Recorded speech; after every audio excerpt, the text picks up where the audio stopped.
Chapter 1 THELOWESTMOMENTINMYLIFEANDIHOWIFOUGHTBACK, a by LLIONDOLLARSINTHEOLE1.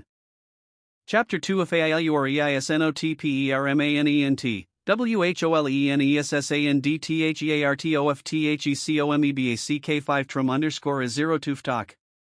QXD November 30, 07, 3:29 p.m. page 8 CONTENTS. Chapter 3 THEAPPRENTICEYSSUPPOSEDTOBEA by GMISTAKE, GETTHEBVICEYOUCAN, THENTRUSTYOU or GUT8. Chapter 4 ISTHISABLIPORACATASTROPHE? BEPRE PAREDFO or THINGSTH at HAPPENOUTSIDEYOU or GAMEPLAN12. Chapter 5 ILOVEAGOODFIGHT, THETRUMPSOHOHOTELCONDOMINIUM18. Chapter 6 EMEMBERINGSEPTEMBER11 2001, IFYOUNEVERGIVEUP, YULLBABLETOGIVEBACK24. Chapter 7 EXPECTPROBLEMSANDOULLBERADYWHENTHEY GETTINGTTINGTRUMPTOWER of FTHEGROUND28. Chapter 8 FREQUENTLYASKEDQUESTIONS34. Chapter 9 WHENTHEOTHEREXPECTSADUEL, of FERA PARTNERSHIP, TRUMPINTERN at IONALGOLFLINKS, SCOTLAND39. Chapter 10 SEPARADYOU or SELFF or OMTHECOMPLAININGCROWD, YOUCANCRE at EYOU or OWNLUCK45 trum_0 tuftalk. QXD November 30, 07, 3:29 p.m. page 9 CONTENTS. Chapter 11 SOMETIMESYOUHAVETOSYLLOWYOU or PRIDE, TRUMPINTERN at IONALHOTEL and TOWER, NEWYO or K48. Chapter 12 COU or AGEISN TTHEABSENCEOFFEAR, ITSTHE CON QUE or INGOFFEAR 54. Chapter 13 BEPASSIONID, ITSTHEONLYWATOMOVEMOUNTINS, BUILDINGTRUMPINTERN at ONALGOLFCLUB57. Chapter 14 IFYOUSEE by GPROBLEMS, LOOKFORBIGOPPORTUNITIES, TRANSFORMINGADILAPID at EDNEIGHBORHOODINTOAWO or LDCLASSHOTSPOT62.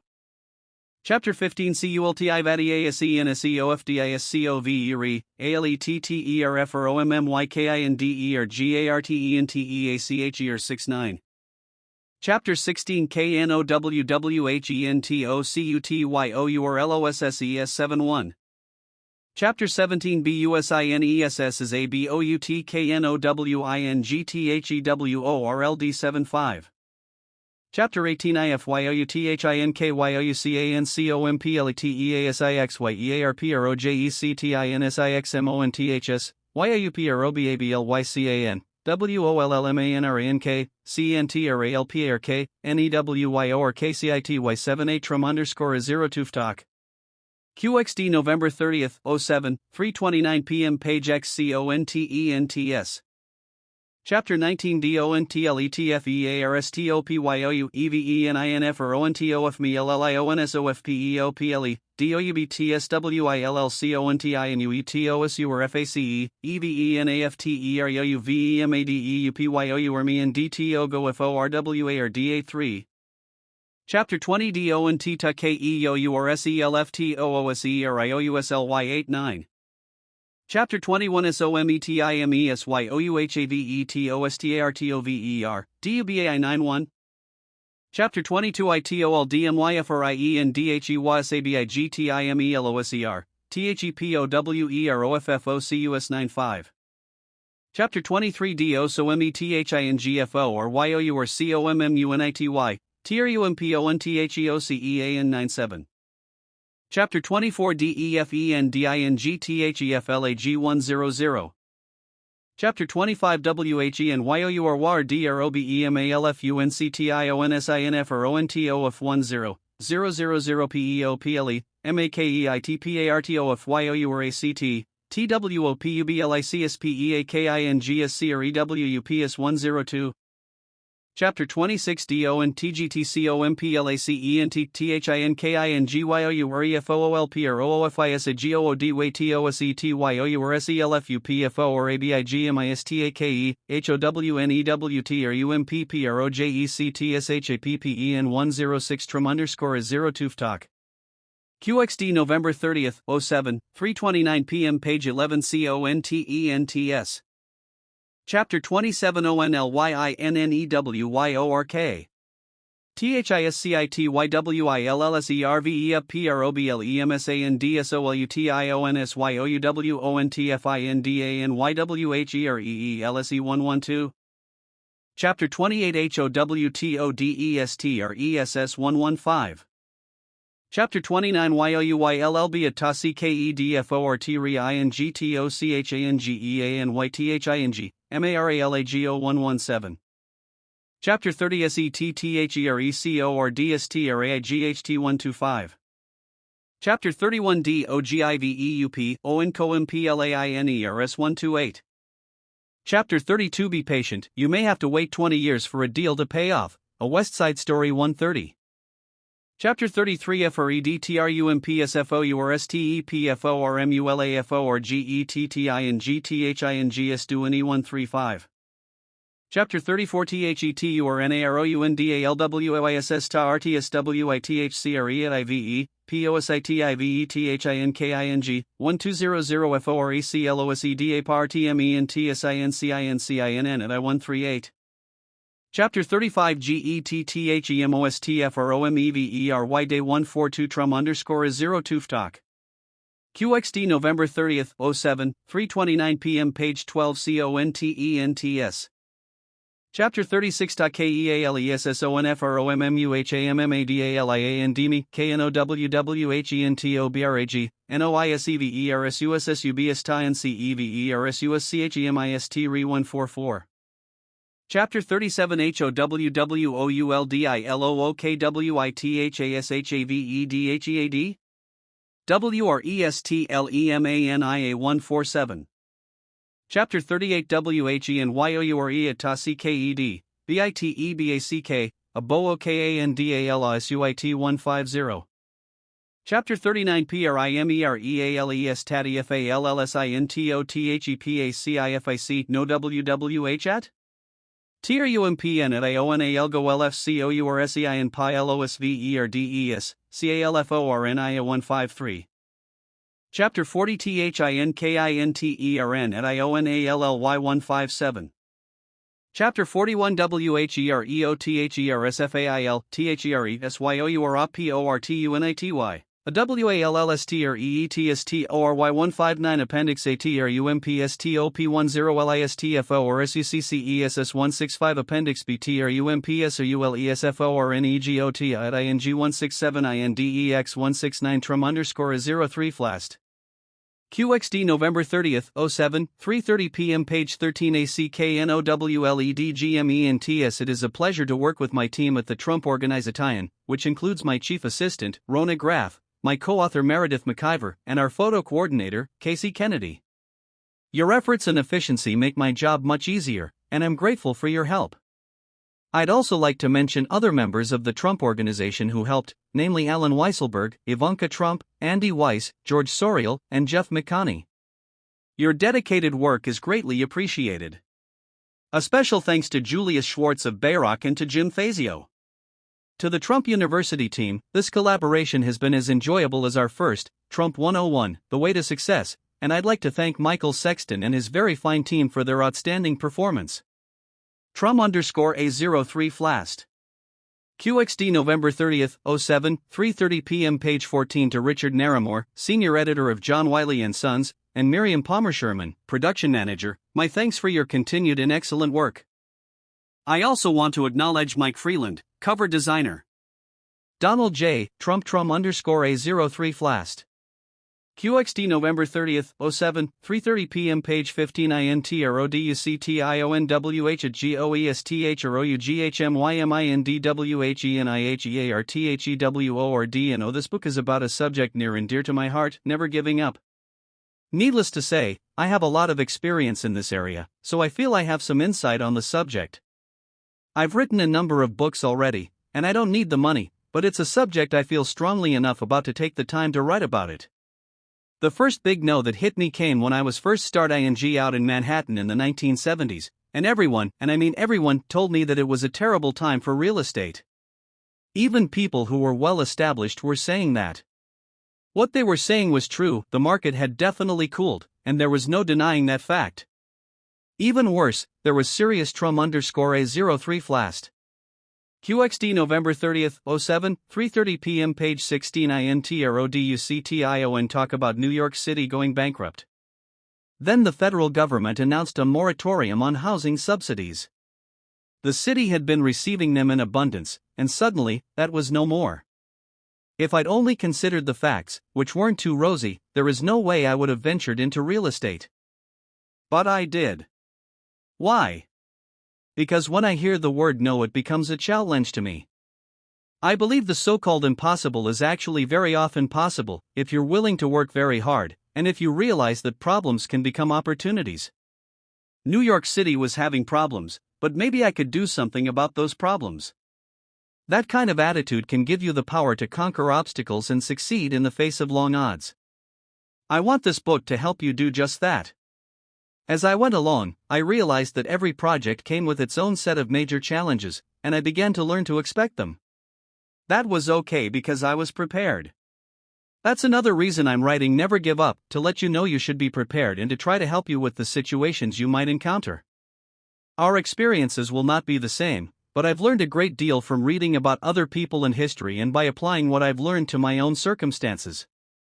My hope is that you will do the same. Learn from my problems and experiences, and you'll do a better job of anticipating and solving your own. And remember, the way I see it, the bigger the problem, the bigger your chance for greatness.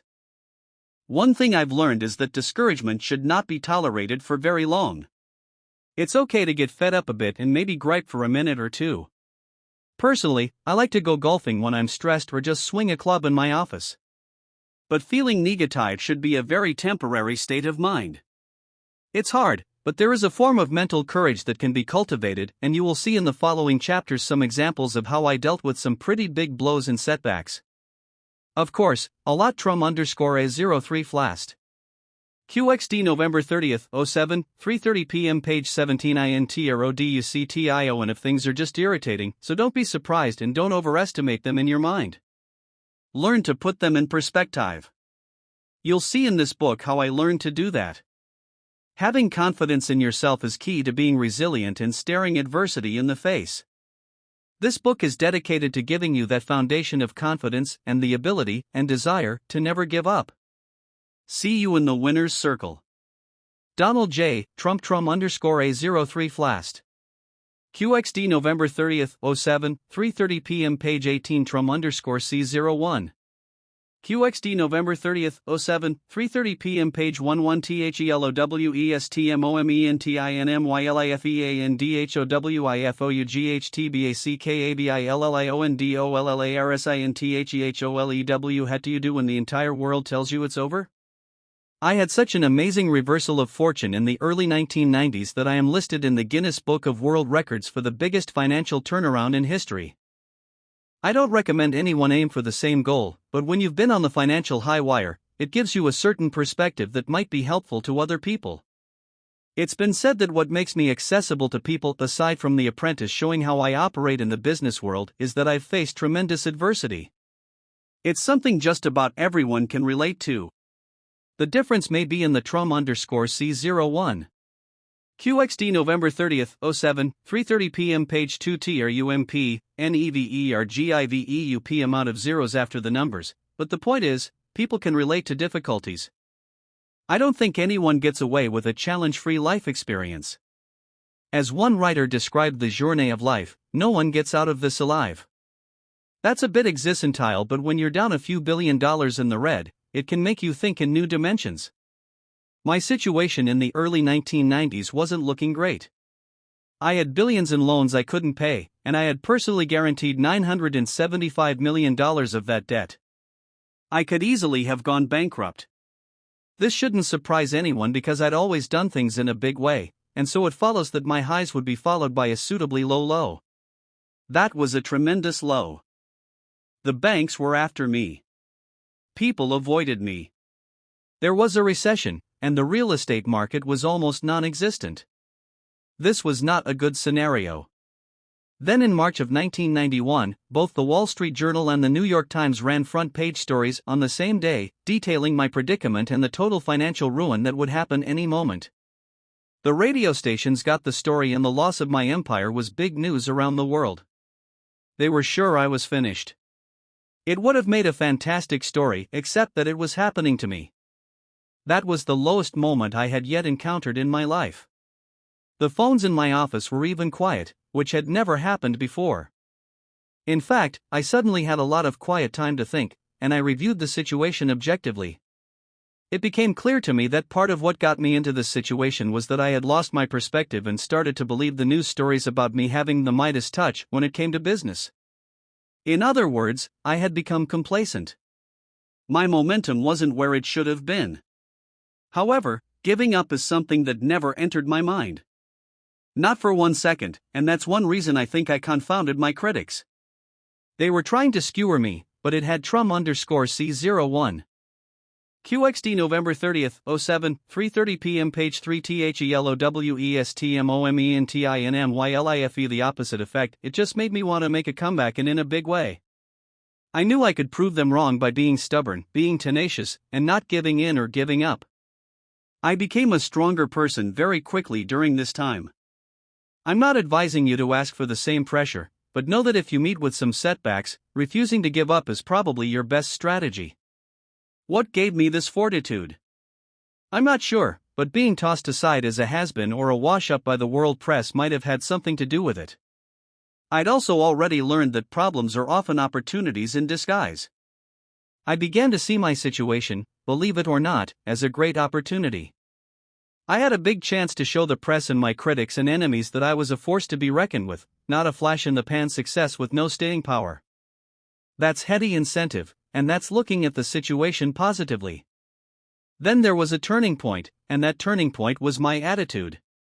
My accountants still remember the night they were in the conference room until all hours in the woe is us mode, and I suddenly walked in to tell them about all the new projects I had lined up for us.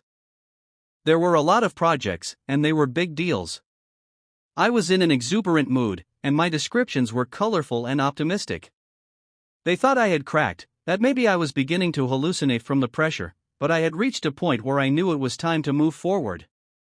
It wasn't an act I put on, I was ready. All this financial pressure would be behind us in a short amount of time, I told them. I believed it, too. As it turns out, that was indeed the turning point. All of us decided to focus on the solution and not the problem right then. That's another important lesson, focus on the solution, not the problem. It's odd, but in retrospect, I think having a near wipeout made me a better businessman and certainly a better entrepreneur. I really had to think in out-of-the-box ways to keep from Trum_C01.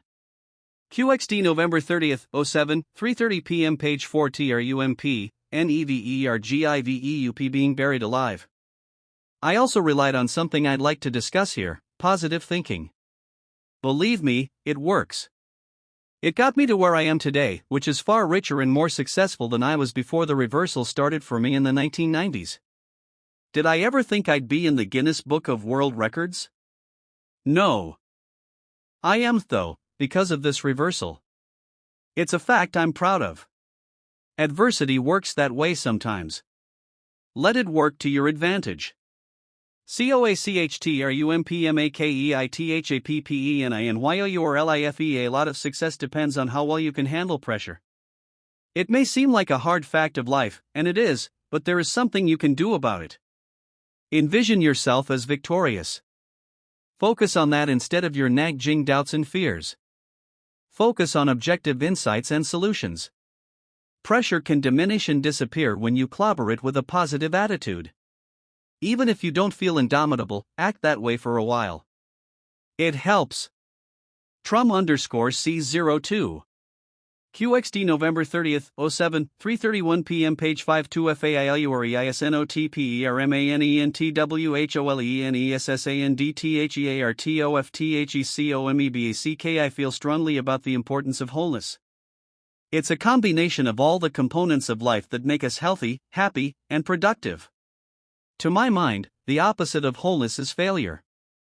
If it happens, and sometimes it does, the best remedy is to move forward, to realize that failure is not permanent, and to immediately focus in the right direction. Ultimately, a solution will show up. I don't mean to sound like a faith healer, but there is something profound and yet simple about viewing failure as a lack of wholeness. I will also add, it's effective.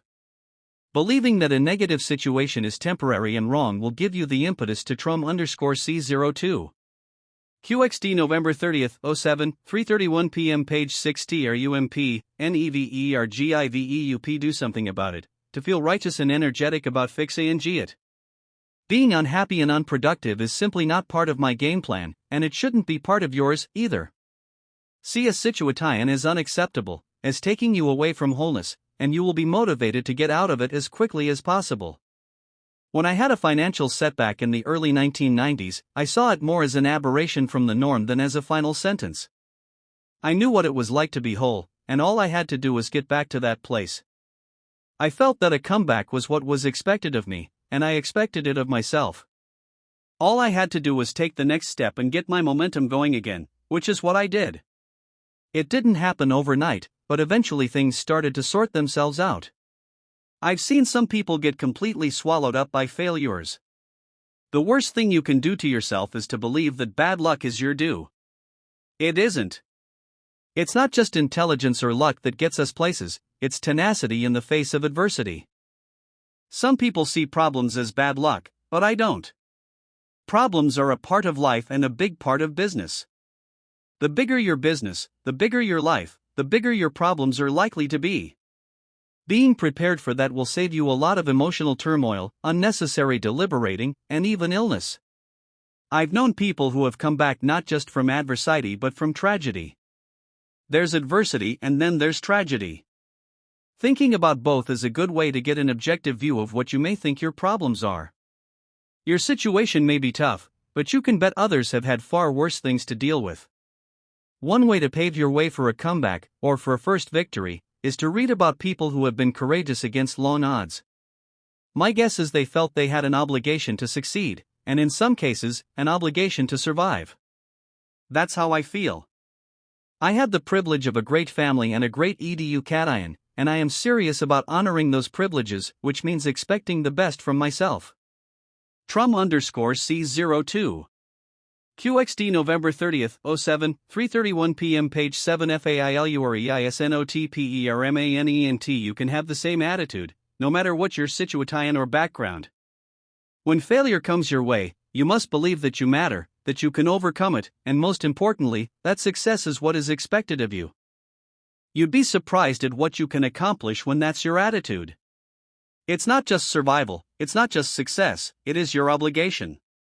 A sense of duty toward wholeness will go a long way toward your personal and professional success. What I learned at the time of my worst financial problems is that I was resilient and that I had this indomitable sense of success that couldn't be taken from me no matter what the newspaper said. That brings me to another level of thought, which is faith. Faith is a bit like wisdom. People can help you along the way with it, but above all you have to develop it yourself. Faith in yourself can prove to be a very powerful force. Work on it daily. Sometimes when you're fighting a lonely battle, keeping yourself company with positive reinforcement and faith in yourself can be the invisible power that separates the winners from the losers. Losers give up. In summary, strive for wholeness, believe in yourself, keep your momentum at full throttle, and be strong and tough in your resilience. Don't expect anything less than that from yourself, and I can assure you that success will become a permanent situation for you, even when your external circumstances may not show it. Never give up. Trum_C03. QXD November 30th, 07, 3:32 p.m. Page 83 THEAPPERENTICEPPOSEDTOBEABIGMASTAKEEGETTHEADVICEOUCAN, THENTRUSTOU Hen reality shows hit the scene a few years back. I found the premise interesting, but I definitely wasn't interested in doing one. Even when I had been approached multiple times to do a show, I found the ideas boring and stupid. To have cameras following me around, to watch me brush my teeth, comb my hair, conduct meetings, and eat lunch at my desk seemed like an unnecessary interference. I turned them all down without a second thought. Then a couple of years later, I was asked by Les Moonves, the head of CBS Entertainment, for permission to film the live finale of Survivor at Woolman Rink in Central Park. After I Trum_C03. QXD November 30th, 07, 3:32 p.m. Page 9 THEAPPRENTICE renovated Woolman Rink, I took control through a long-term lease. I thought it sounded like an interesting idea, so I said yes. When I arrived to see the skating rink transformed into a June GLE, I have to admit I was surprised. Then suddenly a young man appeared and introduced himself to me. It was Mark Burnett, and I told him I knew who he was, so the introductions weren't necessary. Mark quickly went on to ask me for a meeting to discuss a new idea he had. I said fine. About a week later, he came to my office, and after some preliminary chat, told me he had an idea for a new jungle reality show, only the jungle would be the canyons of New York City and the world of big business. There would be a 13-week job interview, and the winner would become my apprentice in real life. They would get a job at the Trump Organization. There would also be an educational subtext, which appealed to me immediately. A reality show with some substance could be a new concept for everyone. I told Mark I was interested. Then what we had to do was pitch the project to the top networks. Everyone wanted it, and they too loved the concept. We went with NBC, who also broadcasts my Miss Universe, Miss USA, and Miss Teen USA pageants. We already had a strong relationship, so that was a done deal. Now for some of the challenges. First, not one single person except Mark Burnett and NBC was enthusiastic about The Apprentice and my participation in it. All my advisors thought it was a risk, that it would bomb, that my credibility as a businessman would be jeopardized, that my focus would be lost, and that I was making a huge and ultimately very public mistake. When I look back, it's pretty amazing how dead set against it they were. The biggest mistake you'll ever make was a common phrase I heard. I didn't feel a lot of support. I reviewed their considerations and thought, I hope they're not right, because I already told Mark Burnett I was going to do it. My gut instinct told me it was the right thing to do, without consulting anybody. Trum_C03. QXD November 30th, 07, 3:32 p.m. Page 10 TRUMP, NEVERGIVEUP. The next problem was that Mark Burnett told me that the most time they would need from me each week to film the show was 3 hours. 3 hours for a prime time show. Amazingly, I believed him. When it turned into more like 30 hours, I had some concerns, namely, I was running a huge organization and already worked about 12 hours a day. How would I handle this? For once, I thought I'd probably overextended myself, big time. What I decided to do was to take it week by week, realizing it would probably need more time initially and that I could live with that for a short time. What happened is that it gradually did become part of my daily routine, but my days were definitely longer.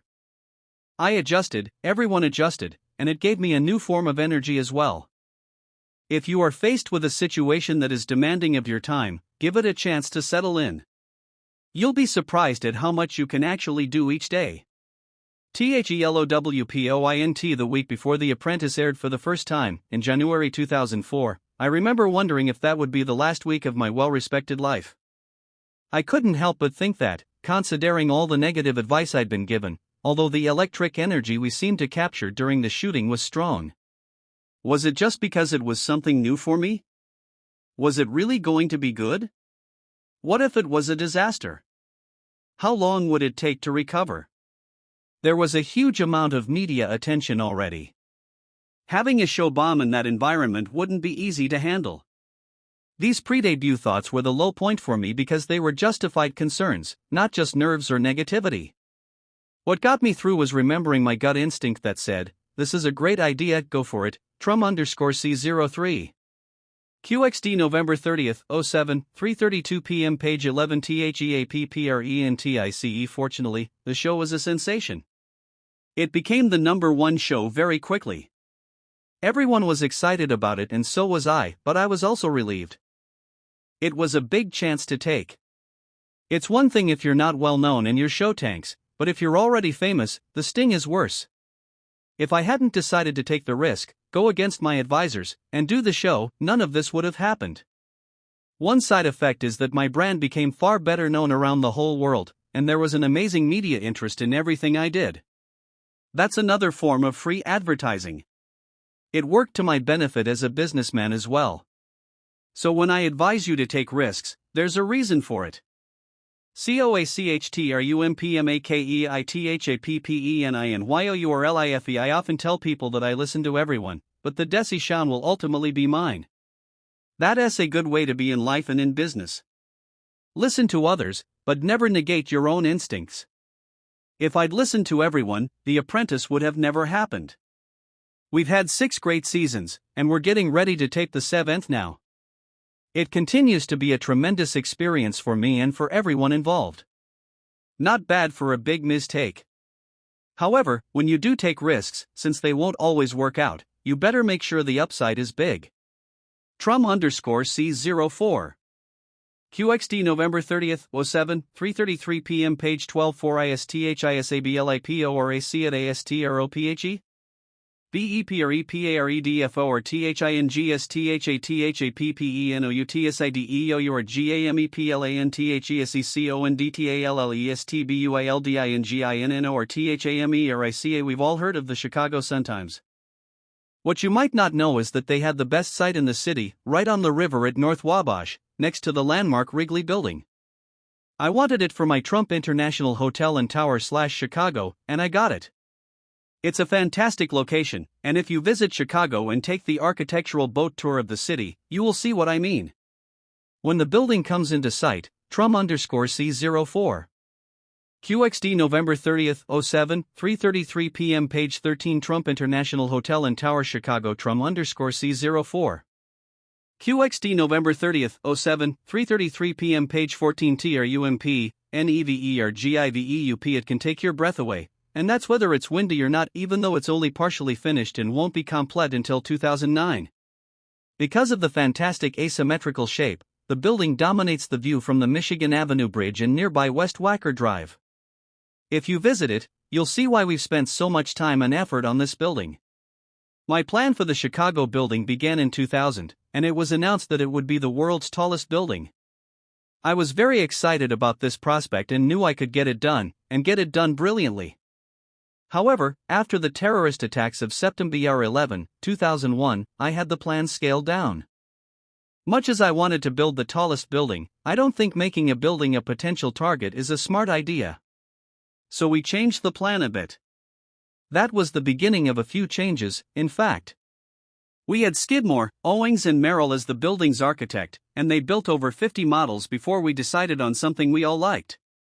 Then this design was further refined after comments from the Department of Planning, community groups, and architectural critics of Chicago, who were a big consideration. The revisions were done in 2002, and it was approved. Later, in 2004, we changed 10 floors from offices into hotel rooms and condominiums, based on marketing considerations. We finally began construction on March 17, 2005, 5 years after I announced the project. You can see by the timeline that things don't happen overnight, even if your name is Donald Trump. This building will be a big beauty. It will be 7 million square feet, 92 stories, and will incorporate a health club and spa, a 5-star luxury hotel, condominiums, executive lounges, retail shops, and garages. The penthouses will occupy the 3 top floors.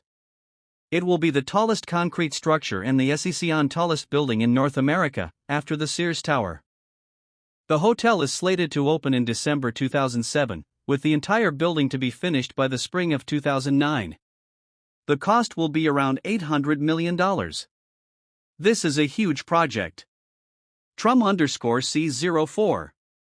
QXD November 30th, 07, 3:33 p.m. Page 15 ISTHISABLIPORACATASTROPHE? THELOWPOINT. There have been some problems, some big ones, naturally. 3 months after we began foundation construction, we discovered that water had begun leaking into the building site from the Chicago River. Since the foundation was being laid below the level of the river, it was always a possibility that the old river bulkhead that was already in place wouldn't hold. However, that wasn't the problem. Water was coming in through a corner where the bulkhead and the Wabash Avenue Bridge meet. This could be a serious problem, so we dealt with it seriously, and it was taken care of. After a while, it is possible to take problems in stride if you have the right attitude and know what you are doing. Another element of the building that took an odd turn was the structural design. In the original concept, the base and first 14 floors of the building were designed to be a structural steel frame, with a reinforced concrete building above. Very late in the design process, as we were bidding the work, we found that there was a huge spike in the world commodity prices for steel due to industrial growth in China absorbing so much of the world's supply. We went back to the drawing board and redesigned the building as all concrete, saving several $1 million in the process and simplifying the construction logistics.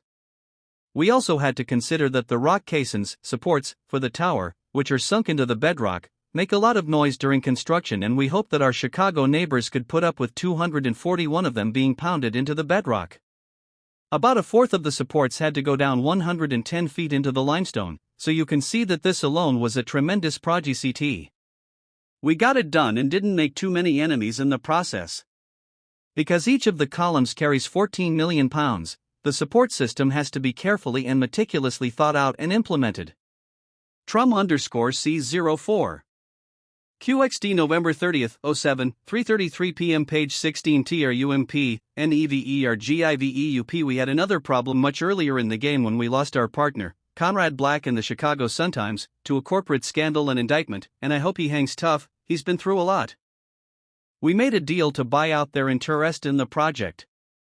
More recently, we lost our architect at Skidmore, Owings and Merrill, when he resigned from the company. These can be big losses, but you know what? We just dealt with them and kept moving forward. We are prepared for problems along the way, and like good soldiers we just keep on going. As the general, I have to admit and take responsibility for the fact that things work out as they will, no matter how prepared you are, but we still do our best to plan and focus, then have the resiliency to immediately regroup from setbacks. Our plans and our resolve were strong enough to continue our work without giving in to any interruptions. There are bright sides to things, too. For example, we saved over $1 million by reusing the old river bulkhead from the Sun-Times building. We were pleasantly surprised to discover that we had less site cleanup because the newspaper had switched to soy-based ink from petroleum-based ink back in the 1970s, so there was much less ground pollution than we had expected. Sometimes when you start thinking about all the problems you've got, it's a good idea to focus a little on some of the positives in the situation. COACHTRUMPMAKEITHAPPENINYOURLIFE. When things happen that might be outside the outline of your game plan, ask yourself, is this a blip or is it a catastrophe? We had some blips along the way with our Chicago building, and we'll probably have a couple. Trum_C04. QXD November 30th, 07, 3:33 p.m. Page 17 ISTHISABLIPO or ACATASTROPHE? More, but it has still been a fantastic development and experience. Will you have problems when you tackle something big? Yes. Will you let them derail you? You absolutely should not. Let your passion for your work carry you through all the setbacks they can throw at you. Be it wind, water, resignations, scandals, whatever, you can prevail.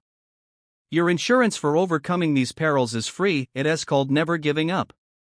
After a while, it is possible to take problems in stride if you have the right attitude and know what you are doing. Have the resilience to immediately regroup and change course if you need to after you hit a setback. Trum_C05. QXD November 30th, 07, 3:35 p.m. Page 18 5 ILOVEAGOODFIGHTTHETRUMPSOHOHOTELCONDOMINIUM. Soho has been a chic neighborhood for some years now, and I waited a long time to enter it as a developer. I knew it'd be a fight to get anything going there because most of Soho is made up of low-rise buildings and is subject to strict zoning laws. I doubt if any of you would think of or refer to Soho as a manufacturing center, but for historical reasons, that's how much of it is zoned. So, building a residential structure in the locations I wanted is not permitted. However, you can build a hotel there. When I learned that, I decided to build a condominium hotel in Soho, a tall one. Soho is considered a mecca for art, film, and fashion buffs, with over 250 art galleries, 100 designer stores, and over 200 restaurants. In other words, it's a great area to visit and an even greater area to stay. I believed Soho deserved and was ready for a first-rate, 21st century hotel. Trum_C05.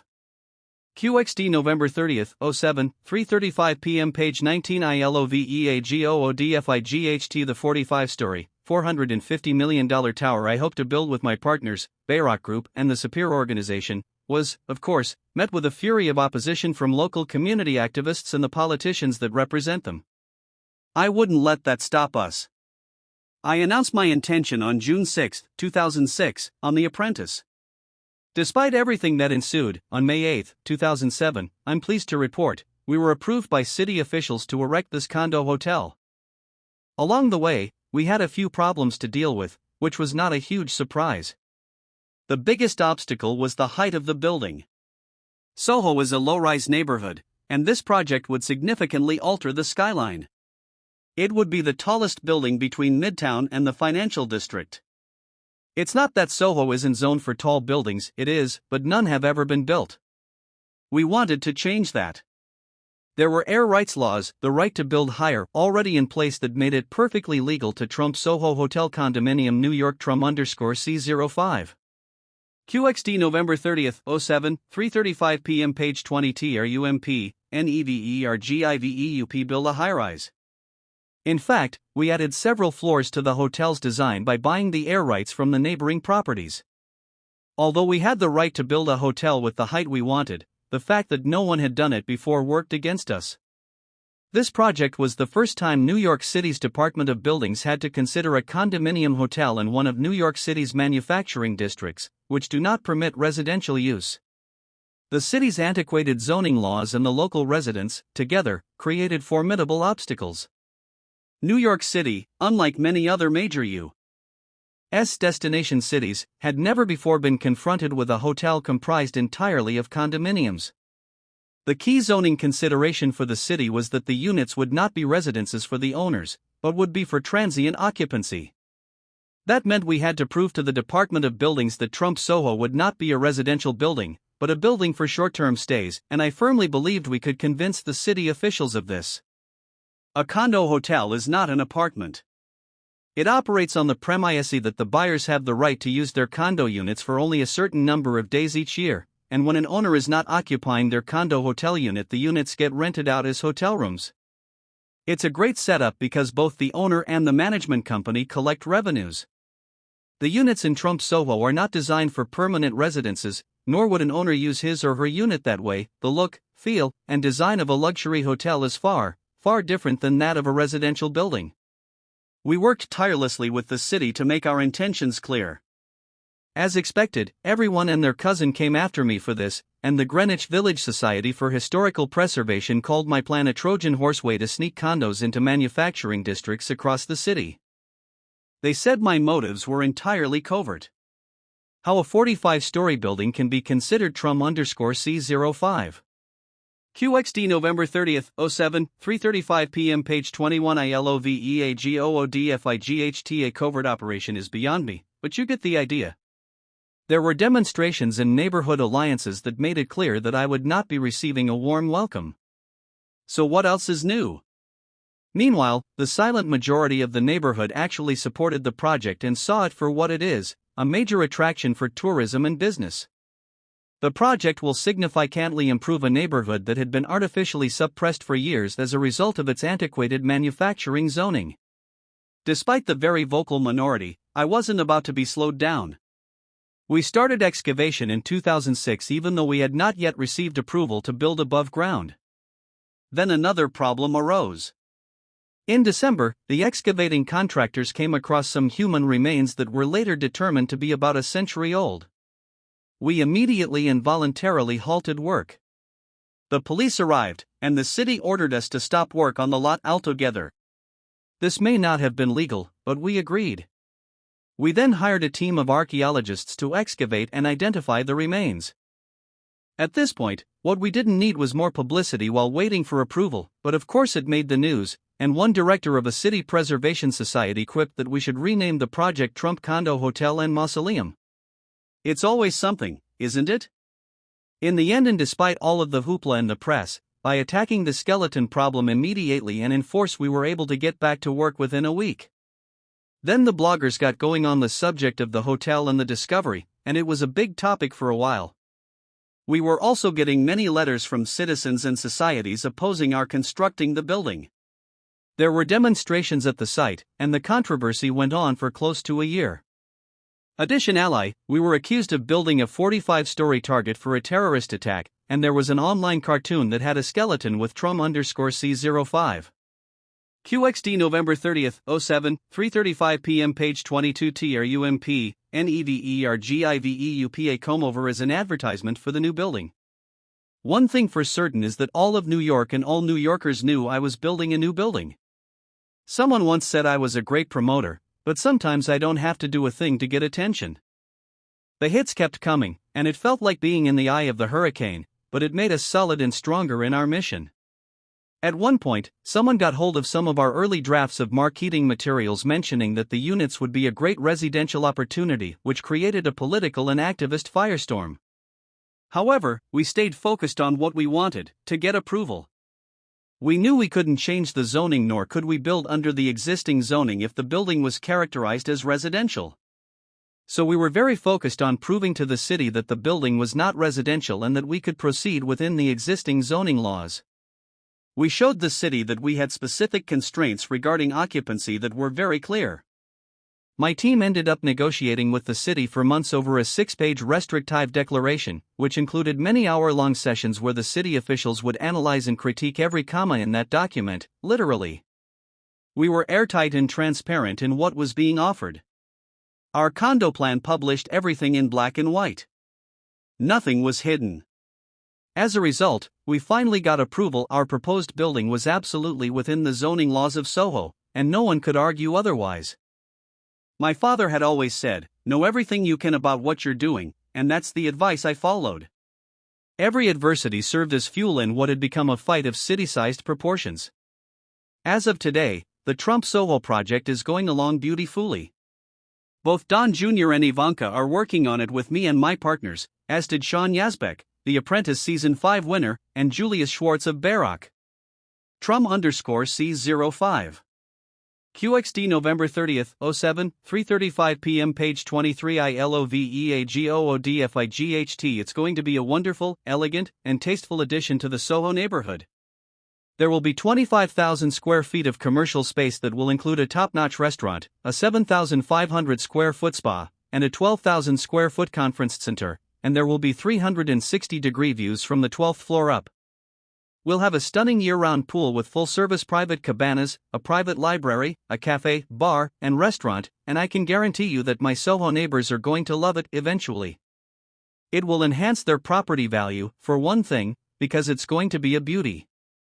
Be sure to visit the famous manufacturing district of Soho when you come to New York and take a look. Soho caused perhaps a few more problems than expected, but it was all in a year's work to us. That's big city business and we are big enough to handle it. Be sure you have the same attitude, it will save you a lot of unnecessary anxiety. COACHTRUMPMAKEITHAPPENINYOURLIFE. Adversity is a fact of life.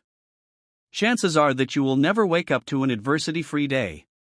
Accept this as a challenge rather than a disappointment. Be bigger than the problems, be ready to fight for your rights, and all will be well. Trum_C06. QXD November 30th, 07, 3:34 p.m. Page 24 6er EMEMBERINGSEPTEMBER11, 2001 IFOUNEVERGIVEUP, YULLBEABLETOGIVEBACKE. Was watching the morning news on television in my apartment on September 11, 2001, when I first saw what had happened. The rest I could see from my window.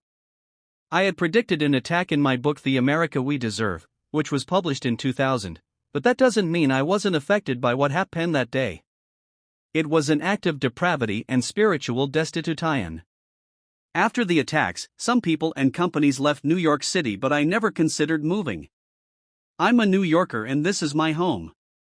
I knew that New Yorkers are resilient and that New York City would not only survive, but thrive, which has happened.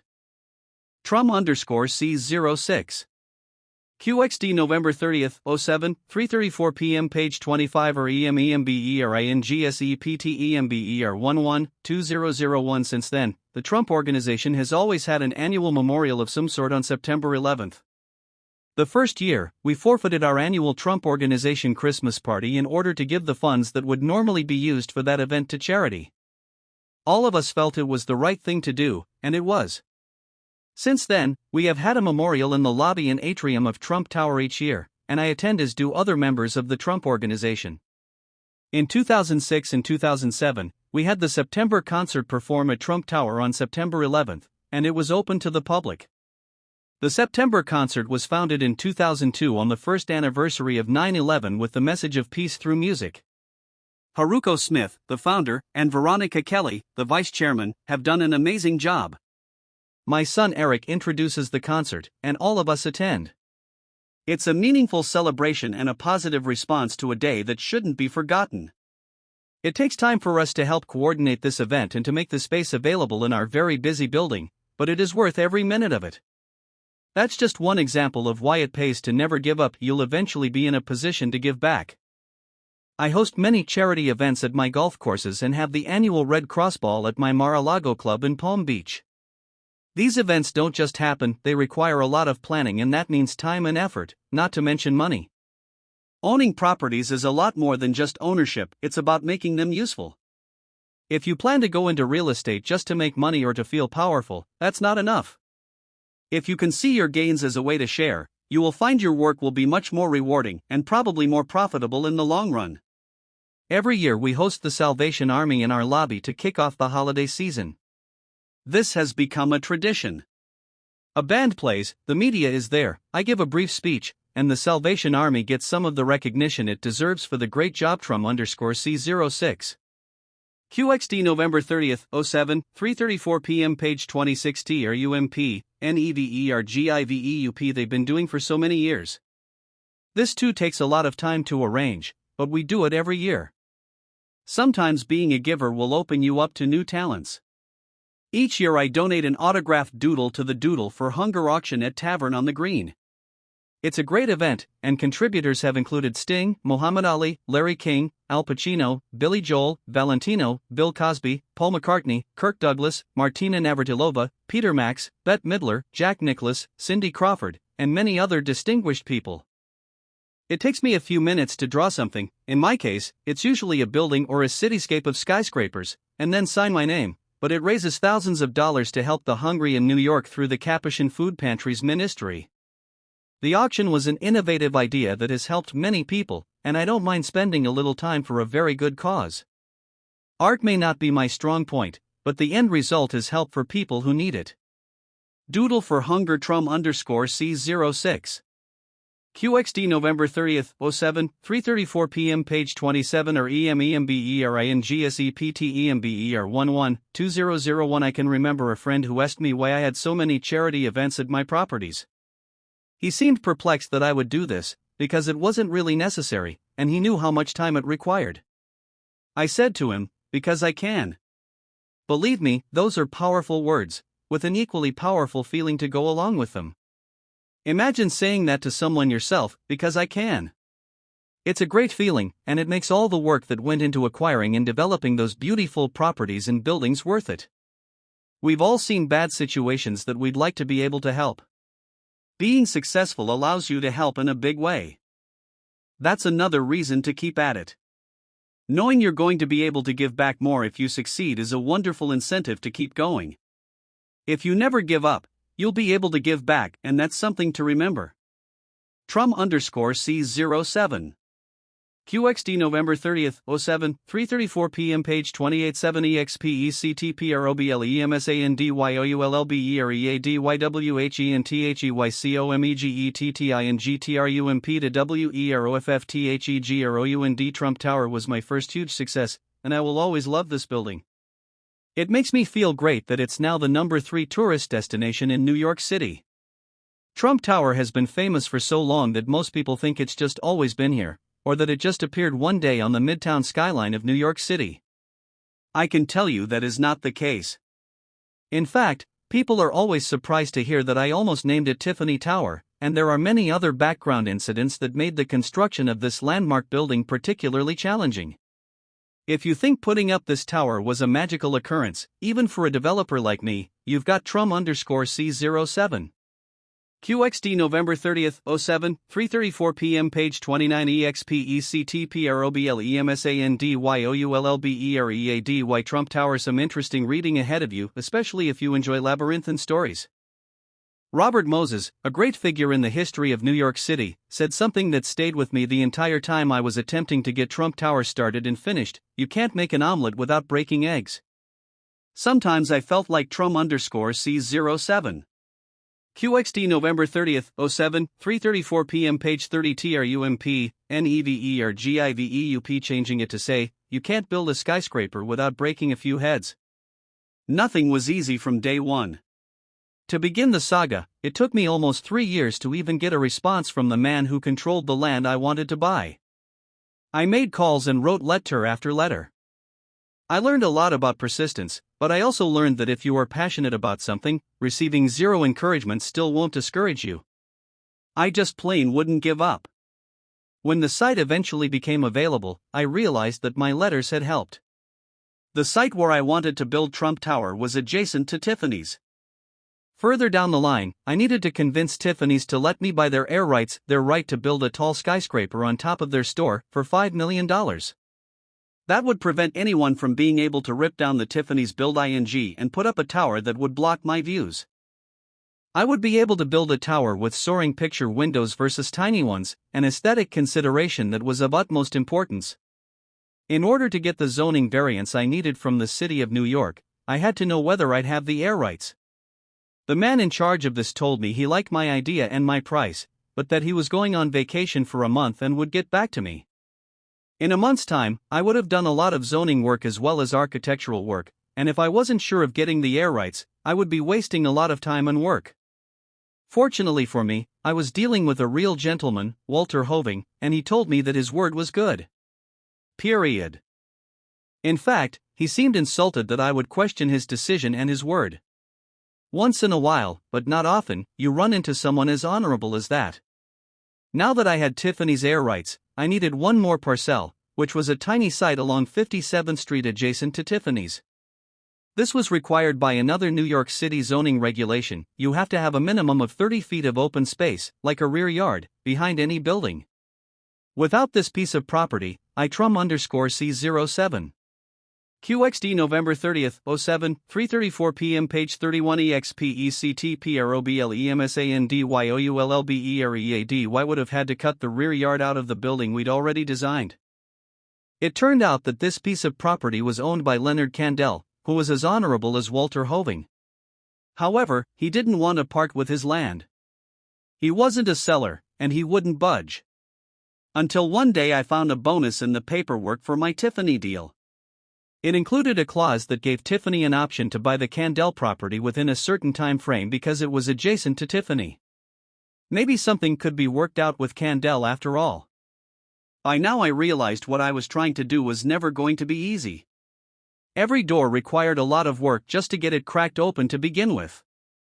Robert Moses' quote would surface again in my mind and I would just keep going. It helps to expect problems because then, in a sense, you're ready for them and not thrown off balance. It's good to remind yourself of that daily, if necessary. So then, I had to go back to Walter Hoving and ask him if I could buy his option on Leonard Kandel's property as part of my deal with Tiffany's. I knew he had no interest in buying Kandel's property anyway. Walter agreed. However, Leonard said the option belonged to Tiffany and was not transferable. He might have been right. It was also possible that if I sued over this question, I might win the right to exercise the option. So I explained the possibility of litigation to Leonard, and in less than half an hour, we managed to make a deal that was good for both of us. I would withdraw my exercise of the option, and Leonard would agree to extend my lease on his site from 20 years to 100 years, which was enough time to make it financeable. Also in the lease, he eliminated any prohibitions against rezoning. Leonard and I remained friends, and I was allowed to continue on my quest to build Trump Tower. I still didn't have a final contract with Genesco, the company that owned Bonwit Teller, the store that was sitting on the Trum_C07. QXD November 30th, 07, 3:34 p.m. Page 32 TRUMP, NEVERGIVEUP property where I wanted to build Trump Tower. We'd managed to keep the whole deal completely secret and were expecting to sign contracts in a couple of months. Word began to leak out and suddenly Genesco was inundated with interested buyers, among them Arab investors with oil money. Not surprisingly, Genesco began to try to get out of the deal. However, I had fortunately gotten a one-page letter of intent from Jack Hannigan, who had been brought in by Genesco to save them when they were having difficulties. He had been receiving those letters I'd been writing for 3 years.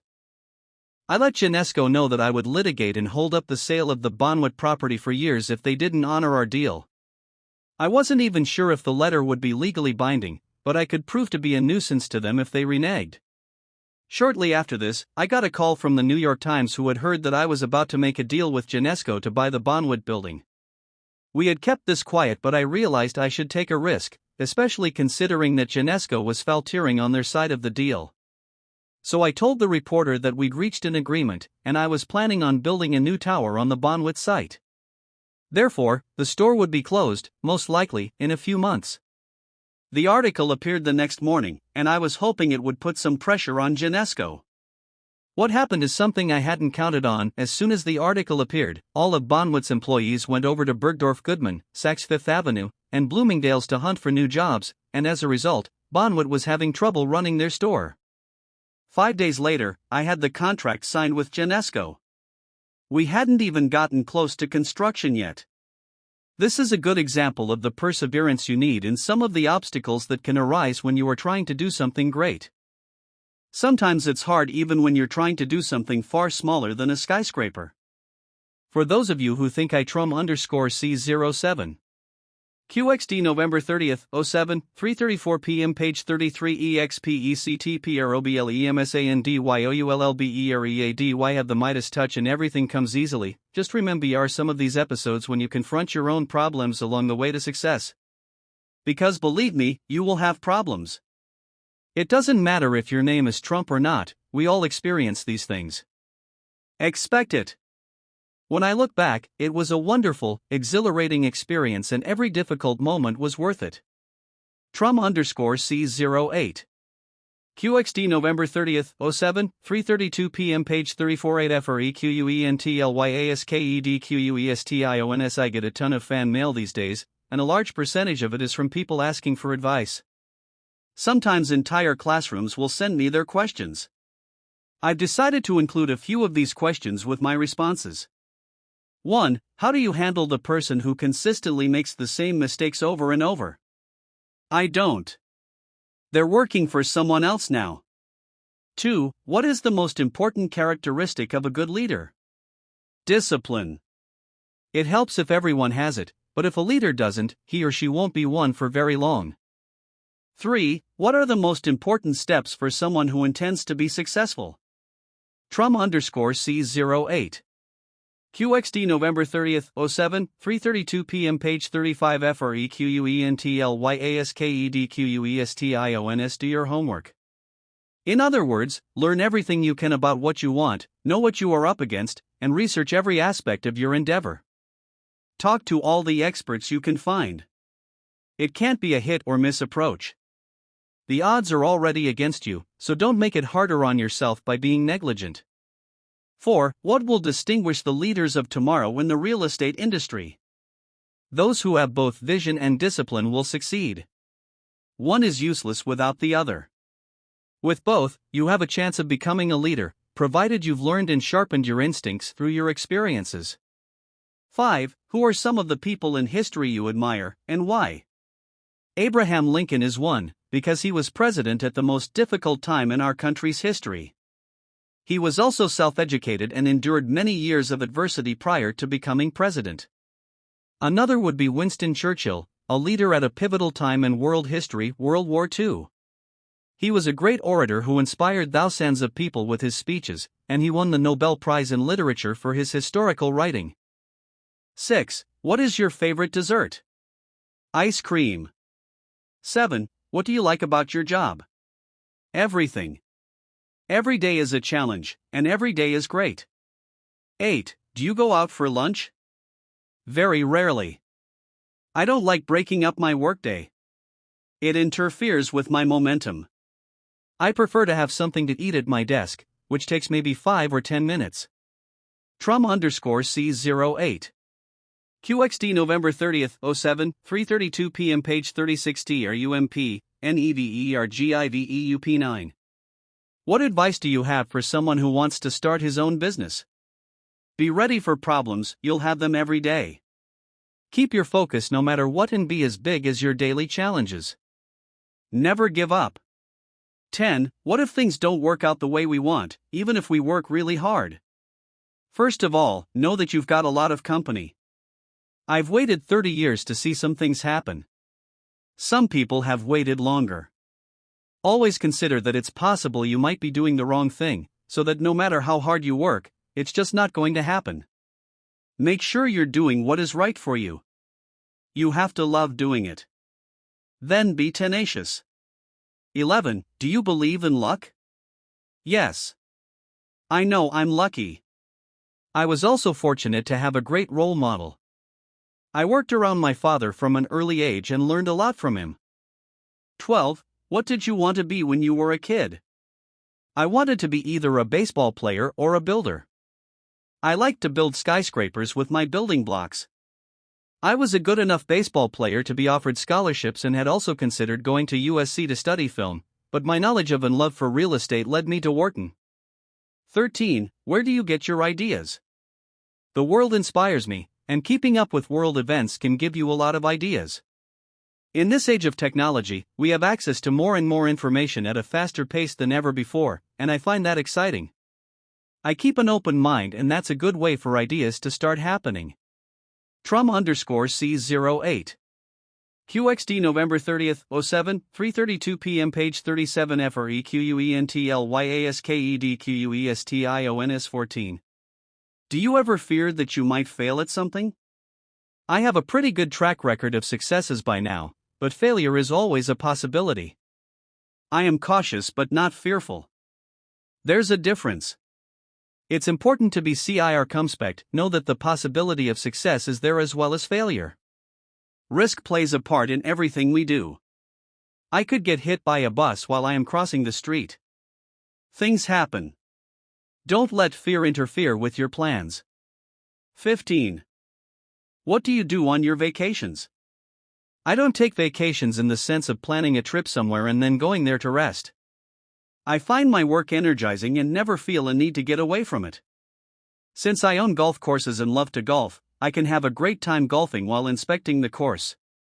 In the winter I go down to my Mar-a-Lago club in Palm Beach on the weekends, so I can golf year-round. I take weekends more than vacations, which works for me. 16. We like your show, The Apprentice. We were wondering if you like firing people. I don't like firing anyone. Sometimes it's necessary, but I'd rather keep people around me for a long time. I have employees who have been with me for over 30 years. The best working environment is when everyone has the same work ethic and focus and does their best.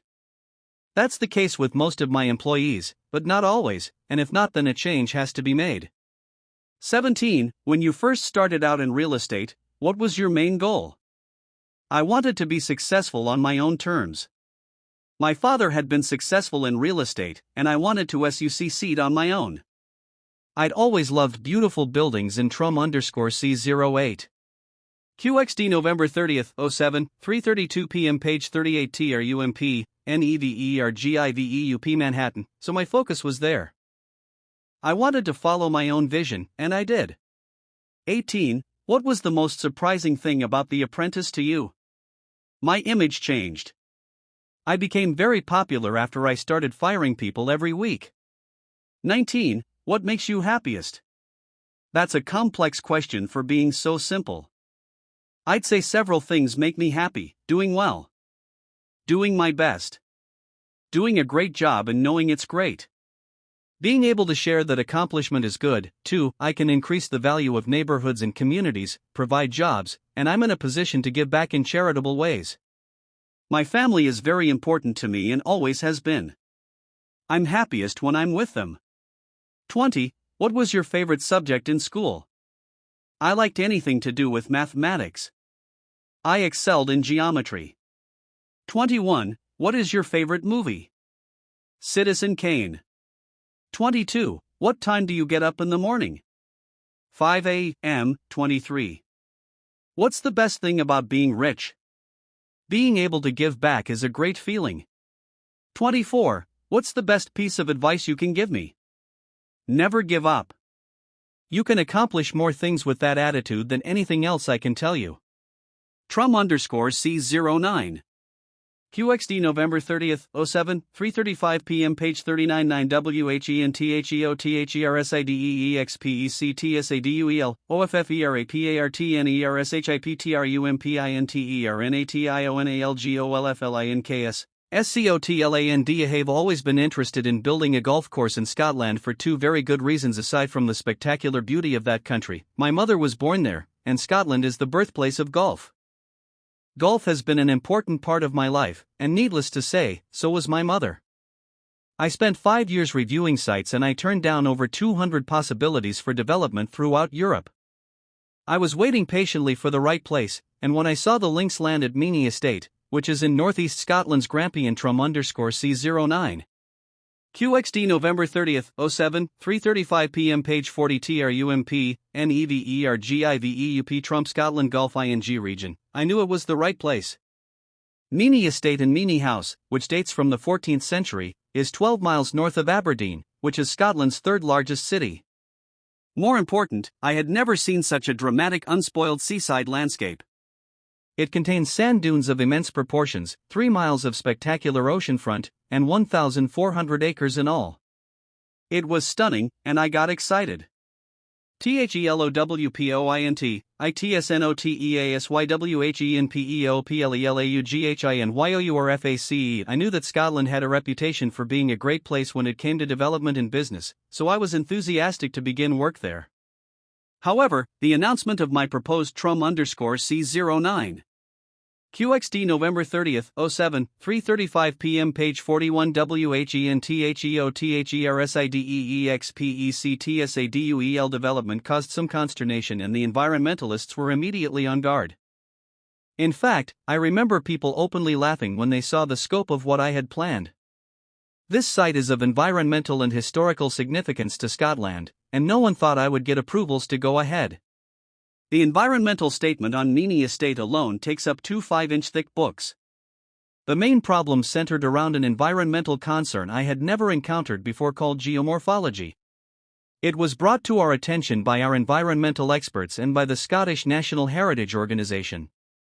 Since addressing this subject was a planning board requirement and a major hurdle, we took it very seriously and tried to learn everything we could. We hired the leading authority on geomorphology, and every detail was seriously considered. I think we surprised everyone by our concern and professional conscience, and our perseverance and integrity was noted by the decision-makers involved. Back to geomorphology, which is the study of movement landforms, including their origin and evolution and the processes that have shaped them over the years. The remarkable sand dunes found on the Meany Estate are a restricted area comprising a total of 25 acres of land. They move by natural forces, which can spell disaster for a golf course. We looked at maps from many years ago and saw how the entire 25 acres of dunes had literally moved to a different location by nature's force, and so we knew the environmental concerns in ours were valid. We did extensive research on this problem and discovered the dunes could be stabilized by planting beds of marram grass, whose root system allows it to thrive in windswept and harsh climates. This grass protects the sand dunes and also adds another dimension of natural beauty to the landscape. In addition, based on our environmental research, we made many other recommendations to improve and protect the local Trum_C09. QXD November 30th, 07, 3:35 p.m. page 42 TRUMP, NEVERGIVEUP Wildlife, the creation of 3 artificial holts for otters and a written otter protection plan. preparation of a badger protection plan, based on new surveys, new habitat creation for red list breeding birds, erection of nest boxes and bat boxes at Meany House, biodiversity target actions to maintain and enhance the palmate newt, black-headed gulls and wading birds, brown hare, and wych elm, and creation of new slacks, plant and habitat translocation, and seed collection to maintain young dune slack habitat. And that's just a partial list. Remember when I mentioned the 2 5-inch thick books? I wasn't exaggerating. So if you think things just happen because my name is Donald Trump, let this be a reminder that it doesn't work that way. We finally submitted the final outline of the planning application to the Aberdeenshire Council. It addressed both the environmental and business issues of the development. On the economic side, the construction project would create approximately 6,230 jobs in Aberdeenshire and 740 jobs in the rest of Scotland. The ongoing operation would support a total of 1,250 jobs and 1,440 long-term jobs. Overall, the project could create as much as £205 million in economic value for Aberdeenshire and £262 million for Scotland. Those are some of the facts and figures we submitted, and as you can see, our research had to be very detailed. It's no surprise that support was enthusiastic from the local business community. For my part, this will be an expensive development, costing nearly £1 billion, but it's really a labor of love for me. As I write this a year after the first big environmental issues surfaced, we are going ahead with our vision with very few impediments. How did it happen? How did we overcome the challenges people thought were insurmountable? People were expecting a duel, and instead, we offered a partnership. We Trum_C09. QXD November 30th, 07, 3:35 p.m. page 43 WHENTHEOTHERSIDEEXPECTSADUEL worked with the Scottish National Heritage and forged a partnership based on our collective concerns.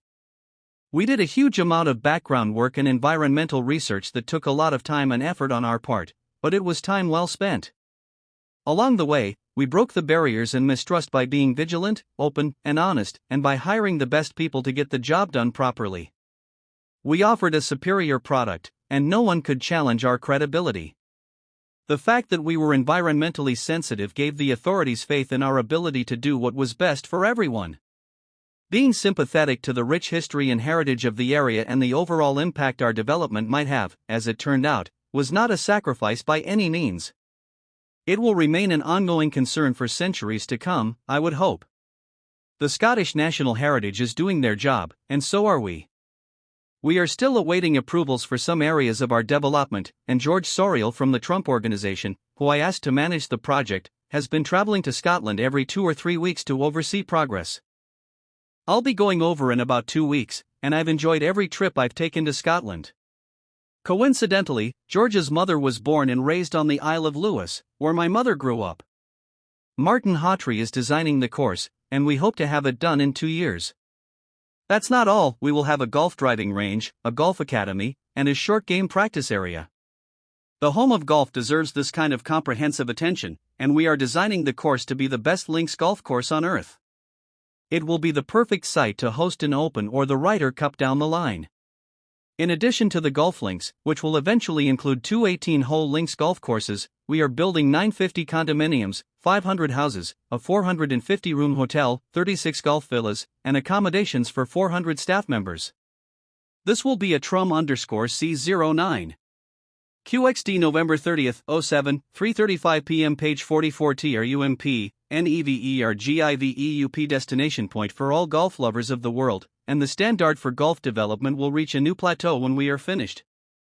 It hasn't been an easy road, but after waiting and looking for 5 determined years, every bit of work has been worth it. As a result, I'm nearly an expert at geomorphology. Who could ask for anything more? Trum_C10. QXD November 30th, 07, 3:33 p.m. page 45 Tennessee PARDYOURSELFFROMTHECOMPLAININGCROWDDOUCANCEREEATEOUROWNLUCKU. You may have heard the saying, luck is when opportunity meets preparedness. I agree. I've often heard people talk ing about how so-and-so is so lucky, as if to emphasize that they themselves are not lucky. I think what's really happening is the complainers aren't working themselves into luck. If you want to be lucky, prepare for something big. Sure, it might be more fun to watch movies, but unless you're going into the film industry, it's not the best use of your time. Developing your talents requires work, and work creates luck. Having this attitude toward success is a great way to set yourself on a rewarding course for your life. Trum_C10. QXD November 30th, 07, 3:33 p.m. page 46 TRUMP, NEVERGIVEUP. There was a lot of talk for a while about venting your frustrations and anxieties and how it might be healthy to get them off your chest. To a point, yes, but to an exaggerated degree, no. I read an article recently about how complaining, without doing anything about it, is actually detrimental to physical and mental well-being.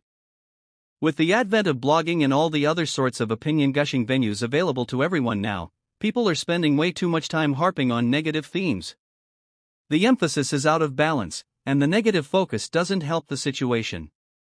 Don't dwell so much on a problem that you've exhausted yourself before you can even entertain a solution. It just doesn't make sense. It takes brainpower and energy to think positively and creatively, and to see creatively and positively. Going negative is the easy way, the lazy way. Use your brainpower to focus on positives and solutions, and your own mindset will help create your own luck. Shakespeare put it this way, in a famous quote from Julius Caesar: "The fault is not in our stars, dear Brutus, but in ourselves." That's a clear message. We are responsible for ourselves. We are responsible for our own luck. What an empowering thought. If you see responsibility as a bum deal, then you are not seeing it for what it really is, a great opportunity.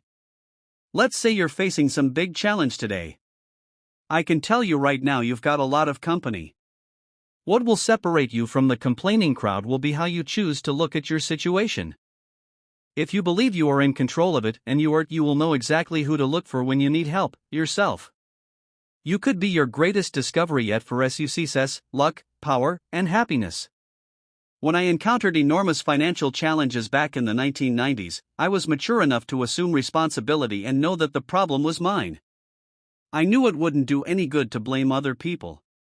That would be a waste of time, and Trum_C10. QXD November 30th, 07, 3:33 p.m. page 47 SEPARATEYOURSELFFROMTHECOMPLAININGCROWD. That's one kind of loss I don't like. Time is something that cannot be replaced. If you find yourself slipping into the blaming others mode, get out of it quickly. Give luck the chance it needs to play itself out in your life. No one can do it for you. As soon as you discover that luck is yours to create, you'll be thinking and seeing things in a whole new way. So work hard, have fun, and good luck. Trum_C11. QXD November 30th, 07, 3:33 p.m. page 4811 SOMETIMESYOUHAVETOSWALLOWYOURPRIDETRUMPERNATIONALHOTEL and WER. We've all heard of beauty makeovers. Sometimes the results are amazing. I like to do the same thing with buildings. Sometimes it requires more innovation to improve things in a big way than to build something new. The challenges can be more complex, which is why a lot of developers are quick to tear down existing structures and start over with a site. I have a few good examples of buildings and businesses that were worth salvaging, and they have turned out to be resounding successes. The first thing to keep in mind is that you have Trum_C11. QXD November 30th, 07, 3:33 p.m. page 49 SOMETIMESYOUHAVETOSWALLOWYOURPRIDE Trump International Hotel and Tower to be resolved, not to give up in the face of more problems than you might normally encounter. Trump International Hotel and Tower is located at 1 Central Park West, a fantastic location with unobstructed views of the park. It has been rated the #1 hotel in travel and leisure in Trum_C11. QXD November 30th, 07, 3:33 p.m. page 50 TRUMP, NEVERGIVEUP. The New York Post. What a lot of people don't know is that it was formerly the Gulf and Western/Paramount building. It was owned by General Electric, which had Jack Welch, John Myers, and Dale Fry at the helm, and it was an office building. It really stands out because it's one of the few tall towers on the west side. It went up in the early 1960s, just before zoning laws were passed that would prohibit such a tall building at that location. This building managed to attract a lot of attention, not just because of its height, but because of some construction problems that had the tenants on edge. For one thing, it swayed in the wind and would flex at the top with winds of only 15 miles per hour. All buildings have some flexibility, but this was an exceptional situation. Elevators would stop, and some tenants even said they felt seasick. Once, when there was a high wind, the upper windows fell out. These episodes were legendary. Let's just say this building had some problems, some pretty major problems. Also, it was not constructed very well because the outside curtain was made of glass and cheap aluminum, and it was chock full of asbestos. The good news was that the building structure was classic and had wonderfully high ceilings. It was worth saving for those important reasons alone. When I heard this building was for sale, I called Dale Fry and asked to meet him. That's when I found out he was receiving calls from many major developers around the country. I would have a lot of competition. However, I arranged for a meeting, and I explained that if the building was completely demolished, it could only be rebuilt as a 19-story building versus the 52 fabulous stories that it was. That alone was a big reason to see what could be salvaged, but it would require a lot of research, which I immediately started doing. What I suggested was that the steel structure could be strengthened, and the high ceilings would be ideal for a residential building, which was also a hotter item in the market than a business space would be. This was the perfect location for a Lux_C11. QXD November 30, 07, 3:33 p.m. Page 51 SOMETIMESYOUHAVETOSWALLOWYOURPRIDE Uri Residential Building. General Electric seemed impressed with my ideas, and I felt good about their positive reaction to everything I had presented. My only concern at this point was that I was just emerging from some financial problems, so they might be hesitant to take a chance on me. What happened next came as a shock. Dale Fry called to tell me that while he liked my plans a lot, they were putting the job out to bid. They would ask some of the biggest real estate firms in the country to put in a bid, and he hoped I'd be among them. I was astonished by this because I had spent a lot of time on my concept, and had explained it to them personally. Now I had to start over in bid like a newcomer to the project. I felt miserable and a bit outraged by this turn of events. I'd basically be entering a public contest, which I didn't think was any necessary. I was wondering if they had just been humoring me all that time, even though they appeared to be interested and impressed with my ideas. What could I do? I was definitely interested. I'd already spent a lot of time and effort on this, so I finally swallowed my pride and decided to just go for it. I like challenges, and this had become an even bigger one, not that I was happy about it. So I worked on a fantastic and detailed presentation. When I say put everything into what you're doing, this was a good example. It seemed like ages, but General Electric finally called to say they were going with me. Being chosen by this power group to develop this incredible site was wonderful news. Trump International Hotel and Tower would become a reality. It made all the aggravation of the process worth it. Dale Fry and John Myers at GE made it possible. They are great guys. In 1995, we began to demolish the former Gulf and Western Tower, only the steel structure would remain. I had Philip Johnson lined up as the architect along with Costas Kondylis and Associates, so we were assured of a spectacular as well as elegant building. Philip Johnson had designed the State Theater at Lincoln Center, which is only a few blocks away. This was in Trum_C11. QXD November 30, 07, 3:33 p.m. Page 52 TRUMP, NEVERGIVEUP Trump International Globe Important Building, and I wanted the very best. That's exactly what all of us got. Trump International Hotel and Tower is now the #1 hotel in New York City. It includes Jean-Georges Restaurant, which is acknowledged as one of the great restaurants of the world. The Trum_C11. QXD November 30, 07, 3:33 p.m. Page 53 SOMETIMESYOUHAVETOSWALLOWYOURPRIDE condominiums in the building stay on the market for a very short time. There are waiting lists for everything concerned with this building. It's also the first time a hotel and condominium have been combined, which people now hail as an innovation. It wasn't an innovation to me, just common sense. In fact, it's an idea that is copied around the world today and with great success. So take the time to think things through. Yes, the original building had major problems. Yes, the approval process was confounding, but that was part of the challenge. It also provided me with a great opportunity. Sometimes you have to look a little harder to see those opportunities, but believe me, it's worth it. Trum_C12. QXD November 30th, 07, 3:31 p.m. page 5412 COURAGEISN TTHEABSENCEOFFEAR ITSTHECONQUERINGOFFEAR. Courage means never giving up. It's much easier to give up, and that's exactly what losers do.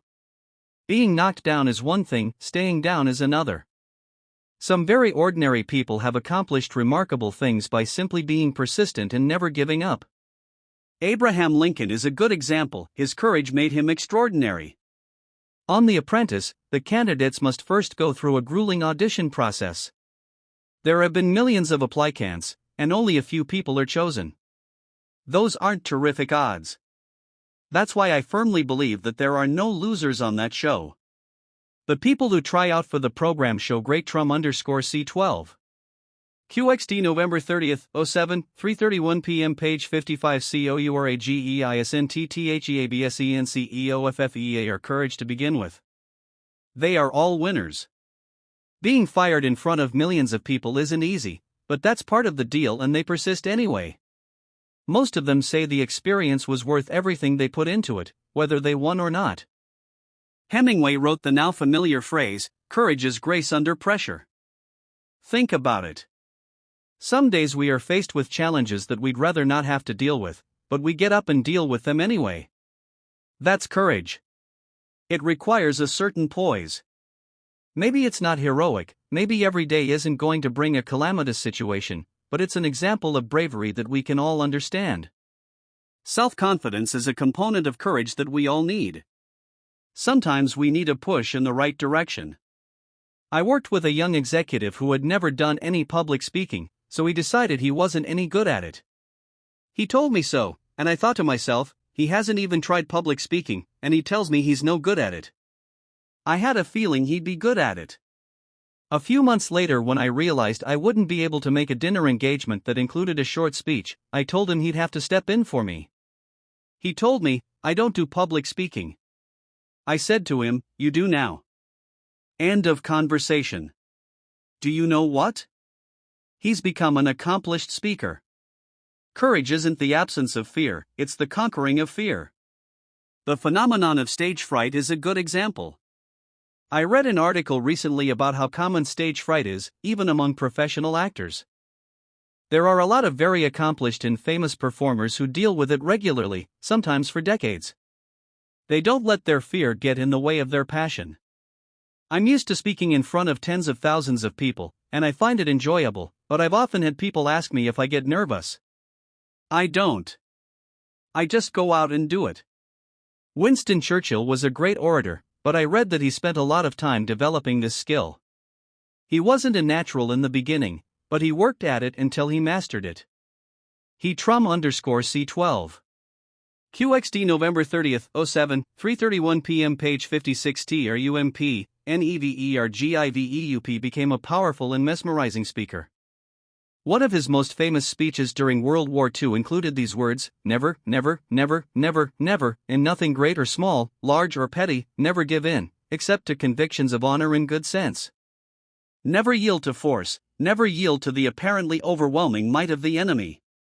Churchill and his people were in danger of being bombed out and overrun by the German military when he said that. You might not be experiencing the Blitz, but you can still apply those words of courage to your daily life. There are days when I have so many problems come at me at once that it can seem like the Blitz. I don't give in to them, and neither should you ever. Another important thing about courage is that it will help you think and act in the right way. It will help you focus on the opportunities in front of you instead of on the problems. Problems are often opportunities coming at us in packaging that isn't what we expect or want. This has happened to me more times than I can count. So when I say I welcome problems, there's a reason for it. Keep your mind flexible and open to creative solutions to your problems. Einstein said,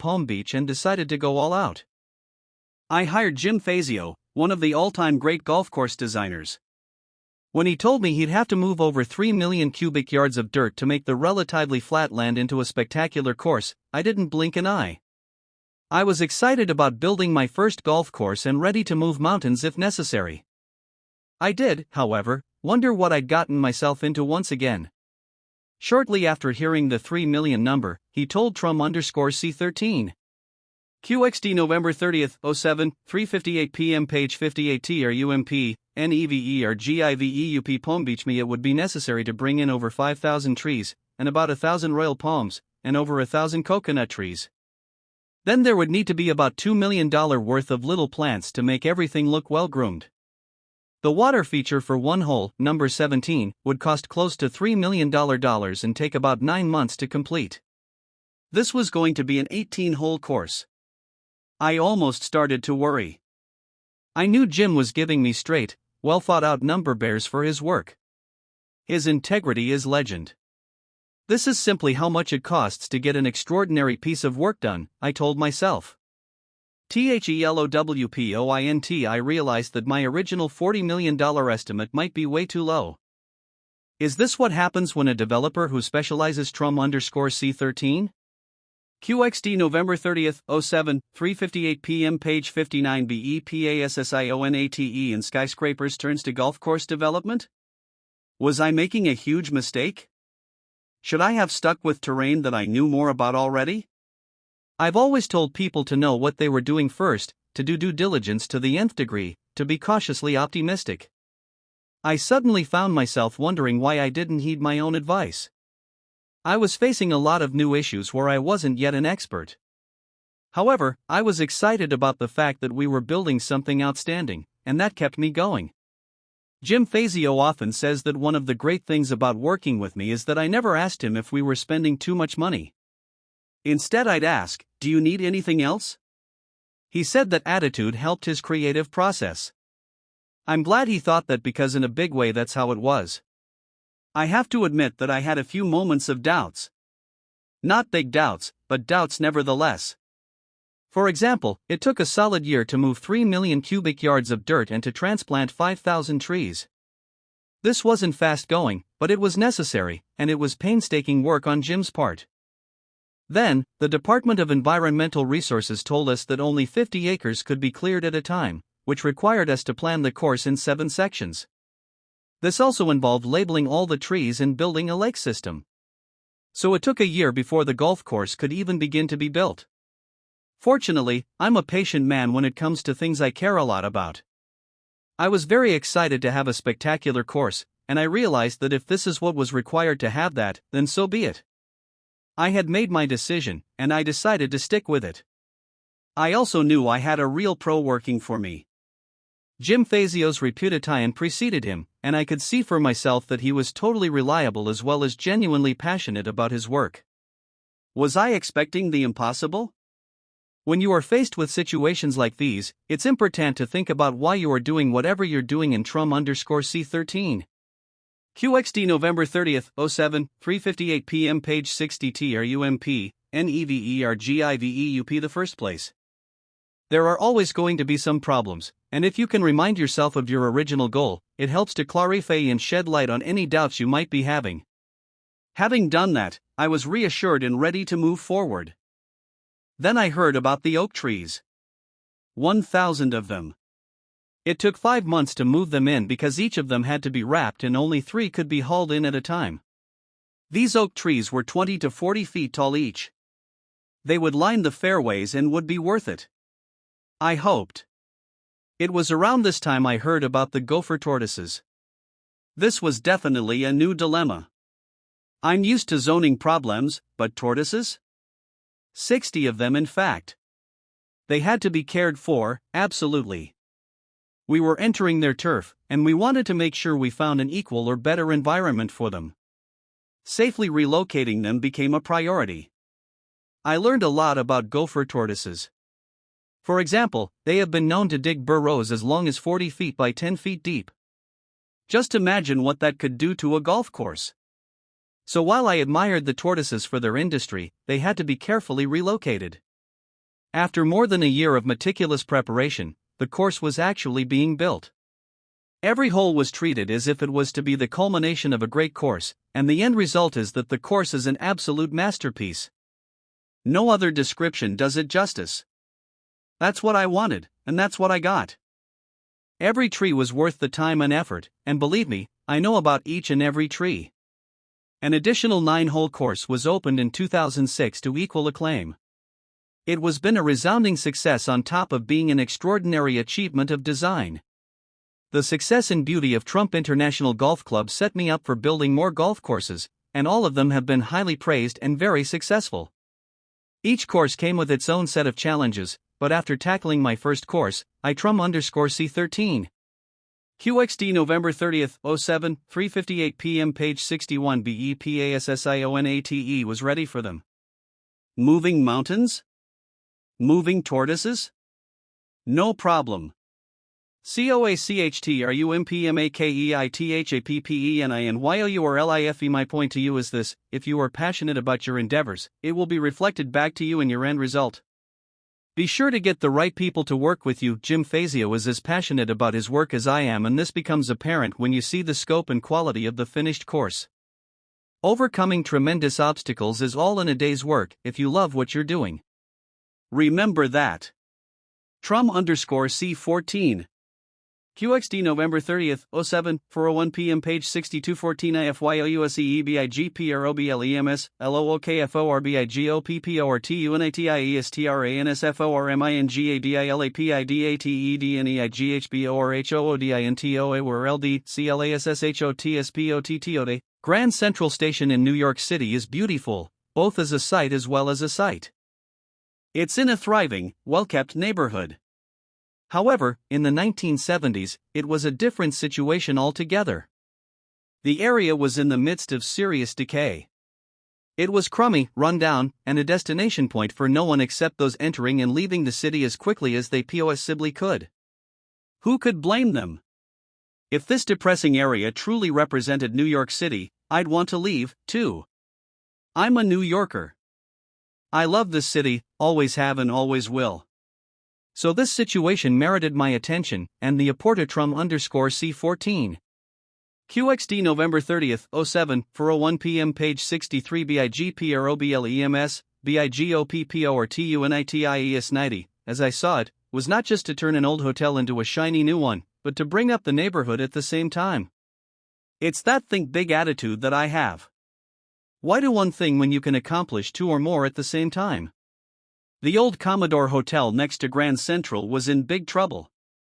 It was a disgraceful sight. The people passing by were on their way to good jobs, coming from good homes, and they would continue this daily trek unless the city folded up and went goodbye, which wasn't likely to happen. I knew that the neighborhood was ready for change, and acquiring the Commodore Hotel became a quest. Even my father couldn't believe I was serious. He said buying the Commodore at a time when even the Chrysler Building is in bankruptcy is like fighting for a seat on the Titanic.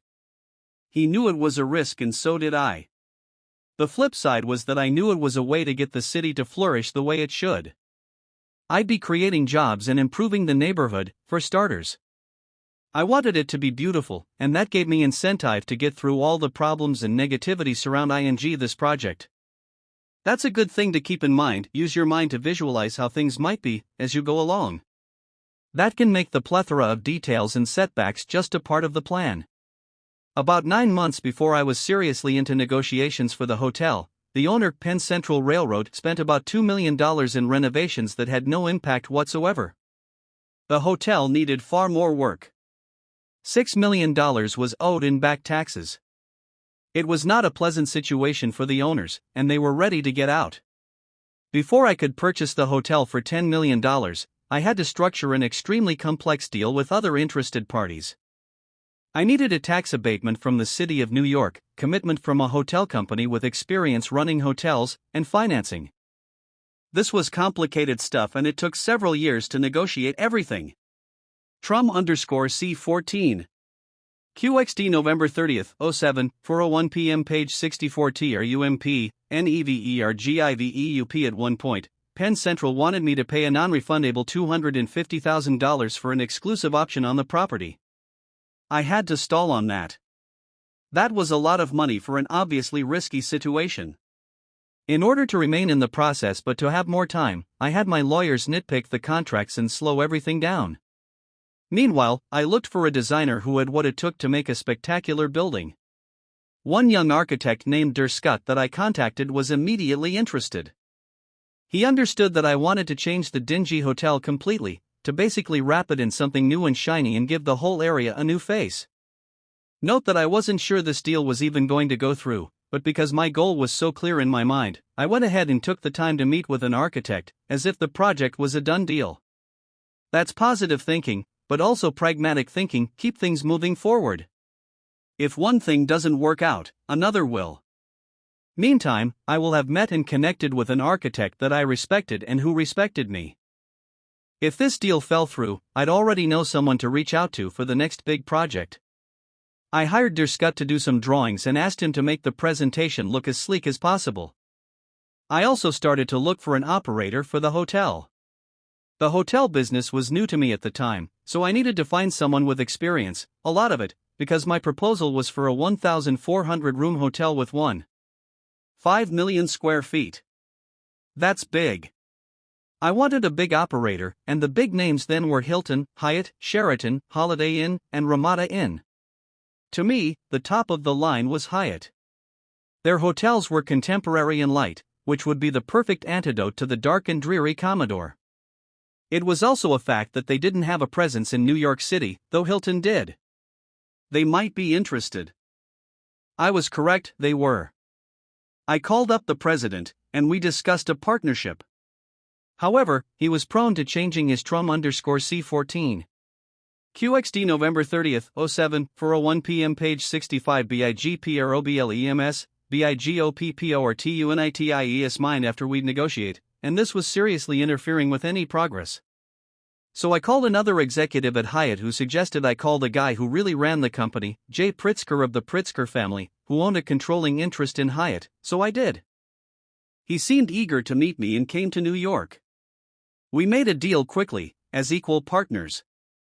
Hyatt would manage the hotel after I had it built. I was thrilled. We announced it to the press in May of 1975. I still needed to get financing and a multi-million-dollar tax abatement from the city. At least with a hotel partner, an architect, and rough cost estimates, I had something substantial to bring with me along with my big ideas. So I hired a real estate broker who had a lot of experience, and who was in his 60s. I was only 27 years old at this time, and having a mature, accomplished presence with me worked to my advantage. We'd be making the pitch together for financing and we'd make a good pair. That's a good point to remember, get the right people to work with you. When dealing with Hyatt, it was critical that I had gone around the president who was slowing things down and called Jay Pritzker directly.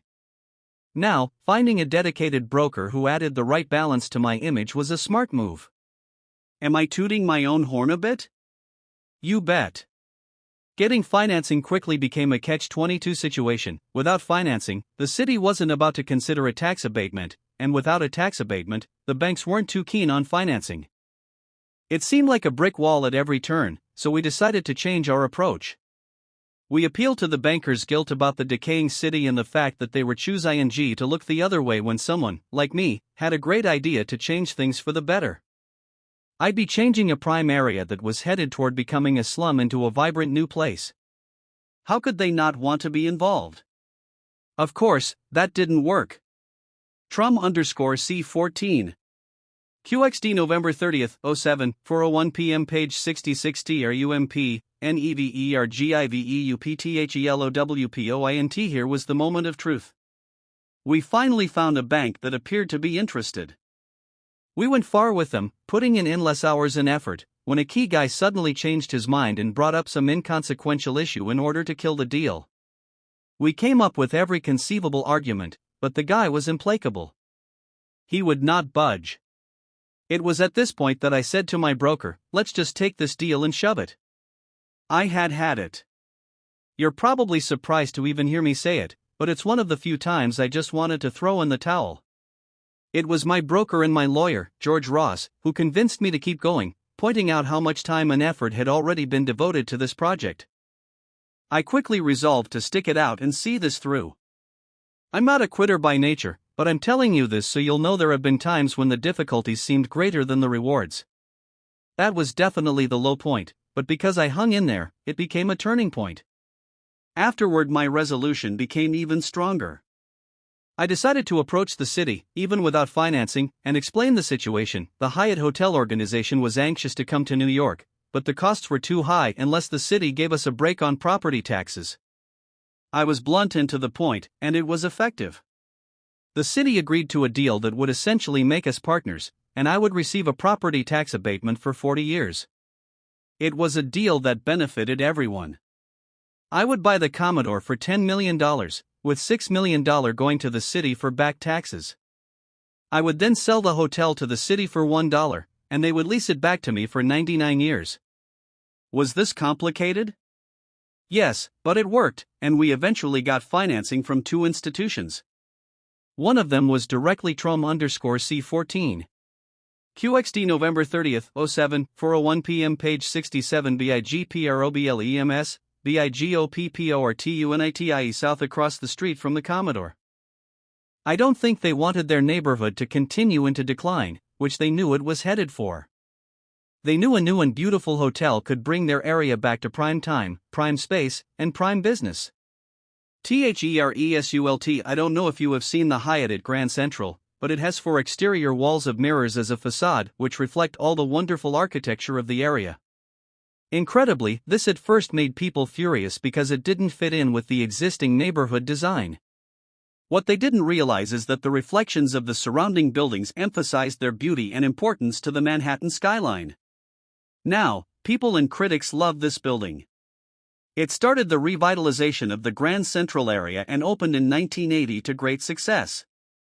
Today, it's a hub of New York City, thriving and beautiful. I'm very happy for my sake and for the city of New York that I didn't decide to give up on this one. COACHTRUMPMAKEITHAPPENINYOURLIFE. Expect problems and setbacks. It's all part of the game. If you're not running into major challenges, you're doing something easy, and probably not that valuable, and it's probably not going to make much money for you. A big TRUM_C14. QXD November 30th, 07, 4:01 p.m. page 68 TRUMP, NEVERGIVEUP. Problem often signals a big opportunity. Be prepared to work long and hard for it. Don't be afraid to pursue multiple options, or multi-PLE people, at the same time. If one thing doesn't work out, you've got backup options. I promise you, not everything is going to work. In fact, you may have to try a lot of things to get just one thing to work. That's tenacity, and it's critical to success. TRUM_C15. QXD November 30th, 07, 3:58 p.m. page 6915 CULTIVADIACNSEOFDISCOVERYYLETTERYMMYKINDERFROMMYKINDE. I receive a lot of mail every day, piles of it. Not too long ago I received a letter from my kindergarten teacher. It was a big surprise for me to come across that in one of those piles of letters. She mentioned that what she remembered most clearly about me is that I never stopped asking questions. I was the most inquisitive student she had ever had. I wrote back to her that some things never change. I still ask a lot of questions, but that my curiosity and sense of discovery has served me well for all these years. I also thanked her, belatedly, for her patience many years ago, listening to all my questions. I started thinking back to those early days.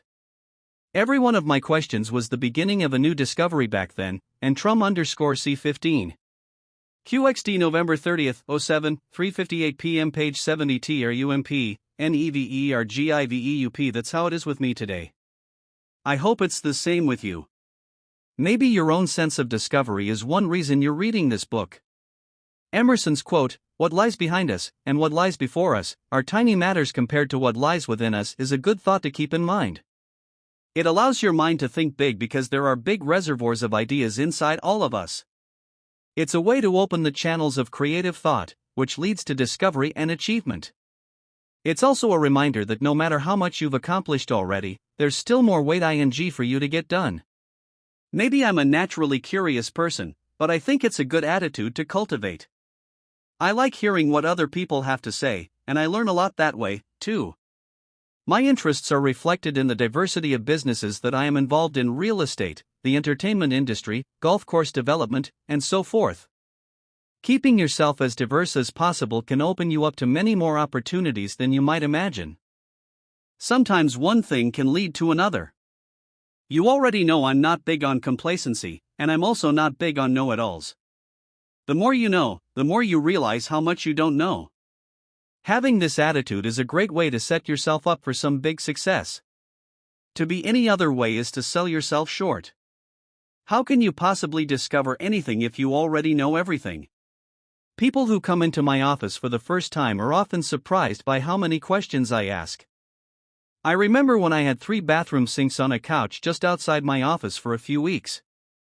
I had to decide which one I liked the best, so I asked every person who came in for their opinion and the reasons behind their choice. You'd be amazed at how much that opened up conversation and discussion, and I learned some very insightful things about these people and their tastes. Give yourself a chance, cultivate a sense of discovery. Trum_C16. QXD November 30th, 07, 3:59 p.m. page 7116 KNOWHENTOCUTYOURLOSSESTRUMPSHUTTLE. How do you decide when it is smarter to bail out than to keep paddling? As businesses go, I'd rate the airlines as a great idea if you want a lot of trouble, too much competition, too much work, and all for too little profit. Recently, we saw what happened to JetBlue. They'd had a great record, very pleased passengers, and one ice storm knocked their reputation and their credibility completely off the runway. Their popularity plummeted and they had to issue a public apology to passengers for their mismanagement. I thought, that's the airline business for you. Even Delta Airlines, which has been established for a long time, is just recently coming out of bankruptcy. Trum_C16. QXD November 30th, 07, 3:59 p.m. page 72 TRUMP, NEVERGIVEUP. The reason I can wince knowingly about these episodes with airlines is that I owned one, from 1989 to 1992. It was known as the Trump Shuttle, and it was originally a part of Eastern Airlines. We had flights from LaGuardia Airport in New York City to Boston and Washington, D.C., on an hourly basis. I got into the business initially because Eastern Airlines was having trouble in the late 1980s and it began selling its routes, including its Northeastern Air Shuttle. This route was heavily traveled and I knew it could be successful. It just needed to be buffed up a bit, to make the travel time a bit more luxurious for the passengers.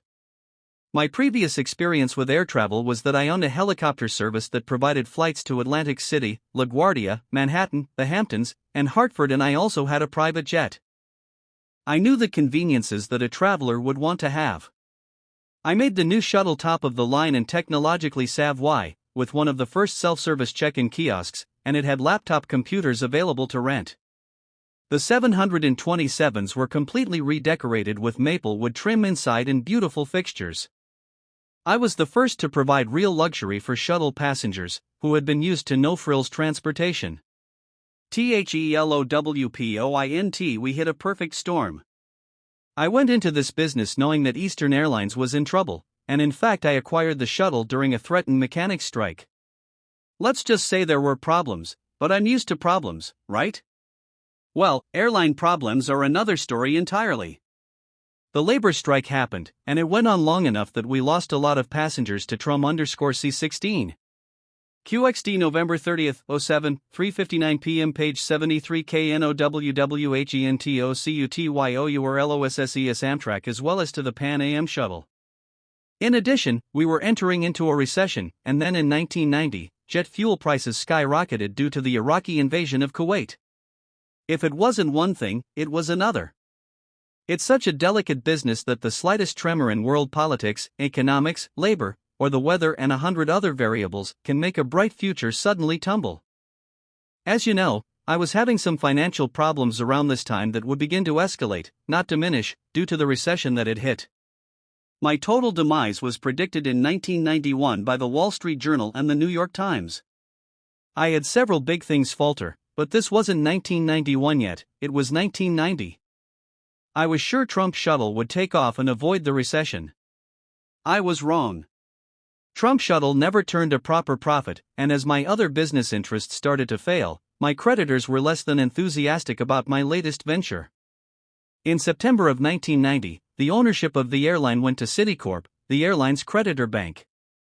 It's a complicated story, but to make it short, Trump shuttle finally ended as such in April of 1992, and it was merged into a new corporation, which US Airways bought. I have to admit I was relieved to be out of that business. The timing wasn't right, but as I've watched the airline industry, I wonder if the timing is ever right. Making a profit isn't easy, and it's a demanding and volatile business. That's why I find it hard to believe that Richard Branson, the owner of Virgin Air, has made any money at all with his airline. Fortunately, he has other businesses, or I don't think he'd be where he is today financially. In the instance of Trump Shuttle, I know I did what was right to make it a successful and desirable business. I made the experience better for the traveler and introduced some Innova tie-ins. It didn't matter, the outside forces were too great. It's one of those instances when you know the best decision is the Trum_C16. QXD November 30th, 07, 3:59 p.m. Page 74 TRUMP, NEVERGIVEUP Decision to leave, to cut your losses and move on to something else. It was a great learning experience of what business not to go into. I'm perfectly happy now with my own planes. I rarely fly on commercial airlines and I can't say I miss it. I certainly don't miss the business. CCOOAACCHTTRUMMPPMAKEITHAPPENINYOURLIFE Sometimes you work as hard as you can on something, and it doesn't work out. The question is, how do you know when to give up? I usually tough it out longer than most people would in a similar situation, which is why I often succeed where others have failed. I also know that sometimes you have to throw in the towel. Maybe you failed, but you probably learned something valuable. Chalk it up to experience, don't take it personally, and go find your next challenge. Trum_C17. QXD November 30th, 07, 4:01 p.m. Page 7517 BUSINESSISABOUTKNOWINGTHEWO or LD. There are probably a million definitions of what business is, what it isn't, what it's about, how it works, and so forth. Years ago, I realized an important thing: business is about the world. That's a big assignment. That realization opened me up to a myriad of great opportunities one hadn't seen before. I started to see the world as an emerging market. That insight alone can improve your vision almost automatically, and vision is necessary for great success. In fact, if you can begin to see your neighborhood, your town, your state, as an emerging market, you will be surprised at how creative you will become. New ideas will come to you even though you know every street, every house, every tree. Newness of vision can be invaluable when it comes to business. When you suddenly get some great idea, ask yourself, what am I pretending not to see? That's a good test for blind Trum_C17. QXD November 30th, 07, 4:01 p.m. Page 76 TRUMP, NEVERGIVEUP spots. Don't throw out those sudden lightning-like ideas, but be circumspect about them. Knowing the world means seeing the whole picture. That is definitely preferable to seeing a narrow slice of life and being content with a small amount of local knowledge. What we don't know can be as important as what we do know. If that thought doesn't make you endlessly curious about the wide world, I don't know what will.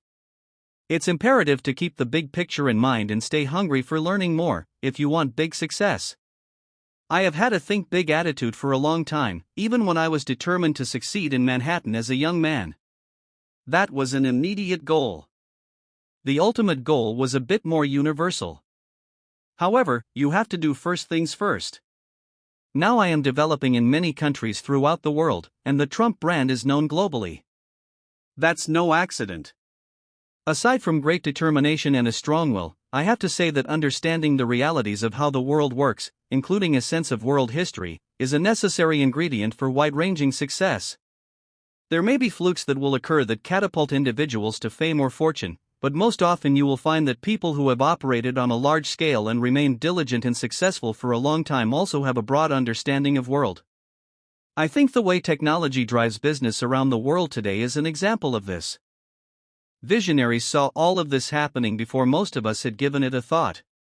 The internet has brought the world together in an exciting and efficient way, and all of us, worldwide, are affected. Technology is growing so rapidly that it's hard to keep up with the changes, even if you're in the industry. People have said, but is all this change really necessary? My answer is that refrigerators aren't really necessary. The world functioned without them for many centuries, but they sure were a great invention. In fact, for many years, countries Trum_C17. QXD November 30, 07, 4:01 p.m. page 77 BUSINESSISABOUTKNOWINGTHEWO or LD reputations were in part based on whether they had refrigeration or not. Emerging markets is a term very often associated with Wall Street firms. They have entire departments dedicated to fast-growing markets in developing countries around the world. Places like China, Brazil, Russia, Korea, and so on are making a big impact on the world economy. If you live in this world, it's a good thing to know something about it because it will most likely affect you and your business goals. My advice is to change your compass from local to global while minding your local business. It may take an extra hour a day, but I can assure you it will be well worth your time and effort. How do I know this? What country do you live in? Have you ever heard of Trump? There's your answer. Trum_C18. QXD November 30, 07, 3:59 p.m. page 7818 IFYUTHINKYUCANCOMPLETEASIXYEARPROJECTINSIXMONTHS YUPROBABLYCANWLLMANRINK CENT or ALPARK NEWO or KCITY City Hall. But I have no problem going against conventional WIS very often. What I want to do involves a lot of other organizations and a lot of bureaucracy. They say you can't fight DOM. Think for yourself and go ahead and fight, especially if it means enough to you. This particular fight had a personal element to it, the view out my living room window. My apartment in Trump Tower overlooks the historic and scenic Woolman Rink in Central Park. It's a beautiful winter Trum_C18. QXD November 30, 07, 3:59 p.m. page 79 ASIXYEARPROJECTINSIXMONTHS Woolman Rink seemed to look out and see it filled with ice skaters, except that for 6 years it was closed, and to look at the empty rink for 6 winters in a row finally got to me. This is a story about doing something that wasn't going to be easy. In fact, it was deliberately walking into a mess, but the end result would be a happy story for a lot of citizens in New York City as well as thousands of visitors. It was a labor of love that also turned out to be one of my favorite accomplishments. New York City's management fiasco with the renovation of Woolman Rink was an absolute classic. After 6 years of renovations to the tune of $12 million, the rink was still closed. Then the city announced in 1986 that the entire process of renovation was starting over again, from scratch. I could bear it no more and wrote to then Mayor Koch offering to construct a brand Trum_C18. QXD November 30, 07, 3:59 p.m. page 80 TRUMP, NEVERGIVEUP New Woolman Rink and have it done in 6 months, at no cost to the city. It would be my gift to this great city. This sincere gesture was spurned by Mayor Koch, but he published my letter in New York papers as a joke. Unfortunately for him, the New York journalists and public rallied to my side. He totally underestimated the press reaction. As one paper wrote, the city has proved nothing except that it can't get the job done. Koch's reaction to my magnanimous gesture reminded me of the old saying, no good deed goes unpunished. The next day, after the papers and public took my side, Koch reversed himself completely. Suddenly, the city was virtually begging me to take on Woolman Rink. We had a meeting in my office on June 6, 1986, with city officials, and long story short, we came to an agreement. I put up the construction money and agreed to complete the work by December 15. At that point, the city would reimburse me for my costs, up to a cap of just less than $3 million, but only if the rink worked. If I came in under budget, the city would pay me back only what I'd spent. If I went over budget, I'd cover the overruns myself. THELOWPOINT. Although I was genuinely interested in doing this renovation, I must admit that when I went over and saw the conditions I was walking into, I had a few moments of doubt. This rink is over an acre in size, which makes it one of the largest man-made rinks in the country. There were enormous holes in the roof of the skater's house, there had been extensive water damage, and the Trum_C18. QXD November 30, 07, 3:59 p.m. Page 81 ASIXYEARPROJECTINSIXMONTHS rink required 22 miles of pipes. It also required two 35,000-pound refrigeration units. I had publicly promised to complete all the work within 6 months. I wondered if I had backed myself into a potentially humiliating corner. If I failed, it would be in all the papers, and my reputation would definitely suffer. I had some challenges ahead of me, that's for sure. The doubts went away as long as I kept the image of a beautiful and finished rink in my mind. I knew I could get it done, but I wasn't kidding myself that it would be a piece of cake. The physical conditions at the rink weren't the biggest problem. There was such a lack of direction that the restoration process looked like a bumper car amusement ride that just went round and round in circles. There was no leadership. That's when I made the decision to take charge and check on this project every single day. I wanted to know what was going on, who was doing what, and I personally oversaw the progress. For example, because I knew nothing about building rinks, I set out to find the best skating rink builder I could. I spoke to experts and decided on a brine system for refrigerating the ice. It's more costly but very durable. I approached every aspect of rebuilding the rink as a personal undertaking. The rink was finished 1 month ahead of time and under budget. It was well worth the effort. The gala opening celebration for the rink was a great occasion, and we had skaters Peggy Fleming, Dorothy Hamill, Scott Hamilton, and others to help celebrate this great day for New York City. We finally had a working rink and a beautiful place for New Yorkers to play. All profits went to charity and the Parks Department. Everyone won. Was this process easy? No, it was painstaking. Was it worth it? You better believe it. When you come to New York City, don't miss it. Skating under the trees in Central Park and looking out on the magnificent skyline is an event you will never forget. Trum_C18. QXD November 30, 07, 3:59 p.m. Page 82 TRUMP. NEVERGIVEUPPOSTSCRIPTTOTHEWOLLMAN or INKSTOR 21 YEARSLAD. Government bungling of the Woolman Ring project was made possible in part thanks to a terrible New York state law passed in 1921 called the Wicks Law. It requires local governments undertaking renovations or new building projects that cost more $50,000 to hire 4 separate contractors: general construction, plumbing, electrical, and heating and ventilation.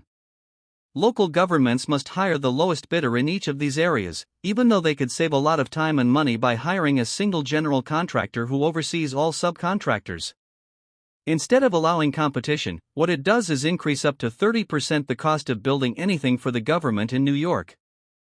Fortunately, there may be some new hope for getting rid of the Wicks Law thanks to recent media attention.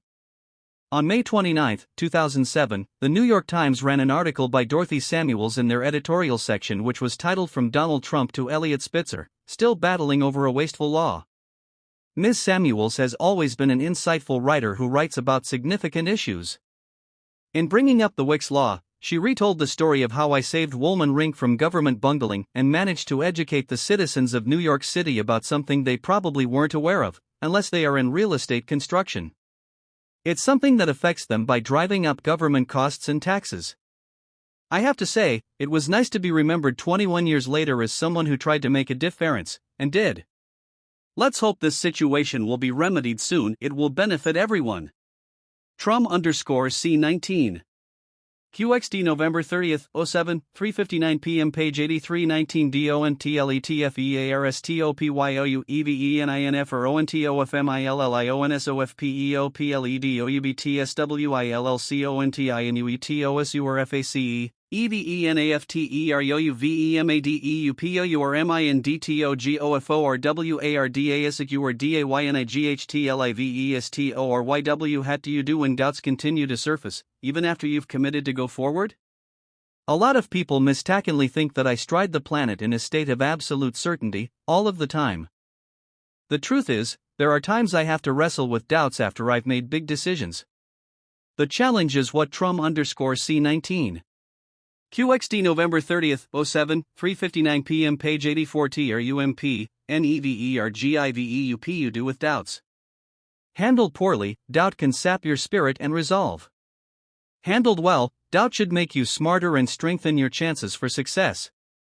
I will always remember the day Jeff Zucker, the president of NBC, called to make an appointment to see me in my office. The Apprentice was already the hit of the season on NBC, and I didn't think he'd be making a social call, considering the schedules both of us keep. However, I was not prepared when he came in and said to me, "Donald, do me a favor. Host Saturday Night Live." Hosting Saturday Night Live is usually a job reserved for professional entertainers, from Billy Crystal to Kevin Spacey, from Robin Williams to Alec Baldwin. While I was honored to be asked, I wondered if this was a very big chance to make a fool of myself. I had a few moments of doubts like that and then realized it would be a great opportunity as well as a great challenge. It might even be fun. I said yes.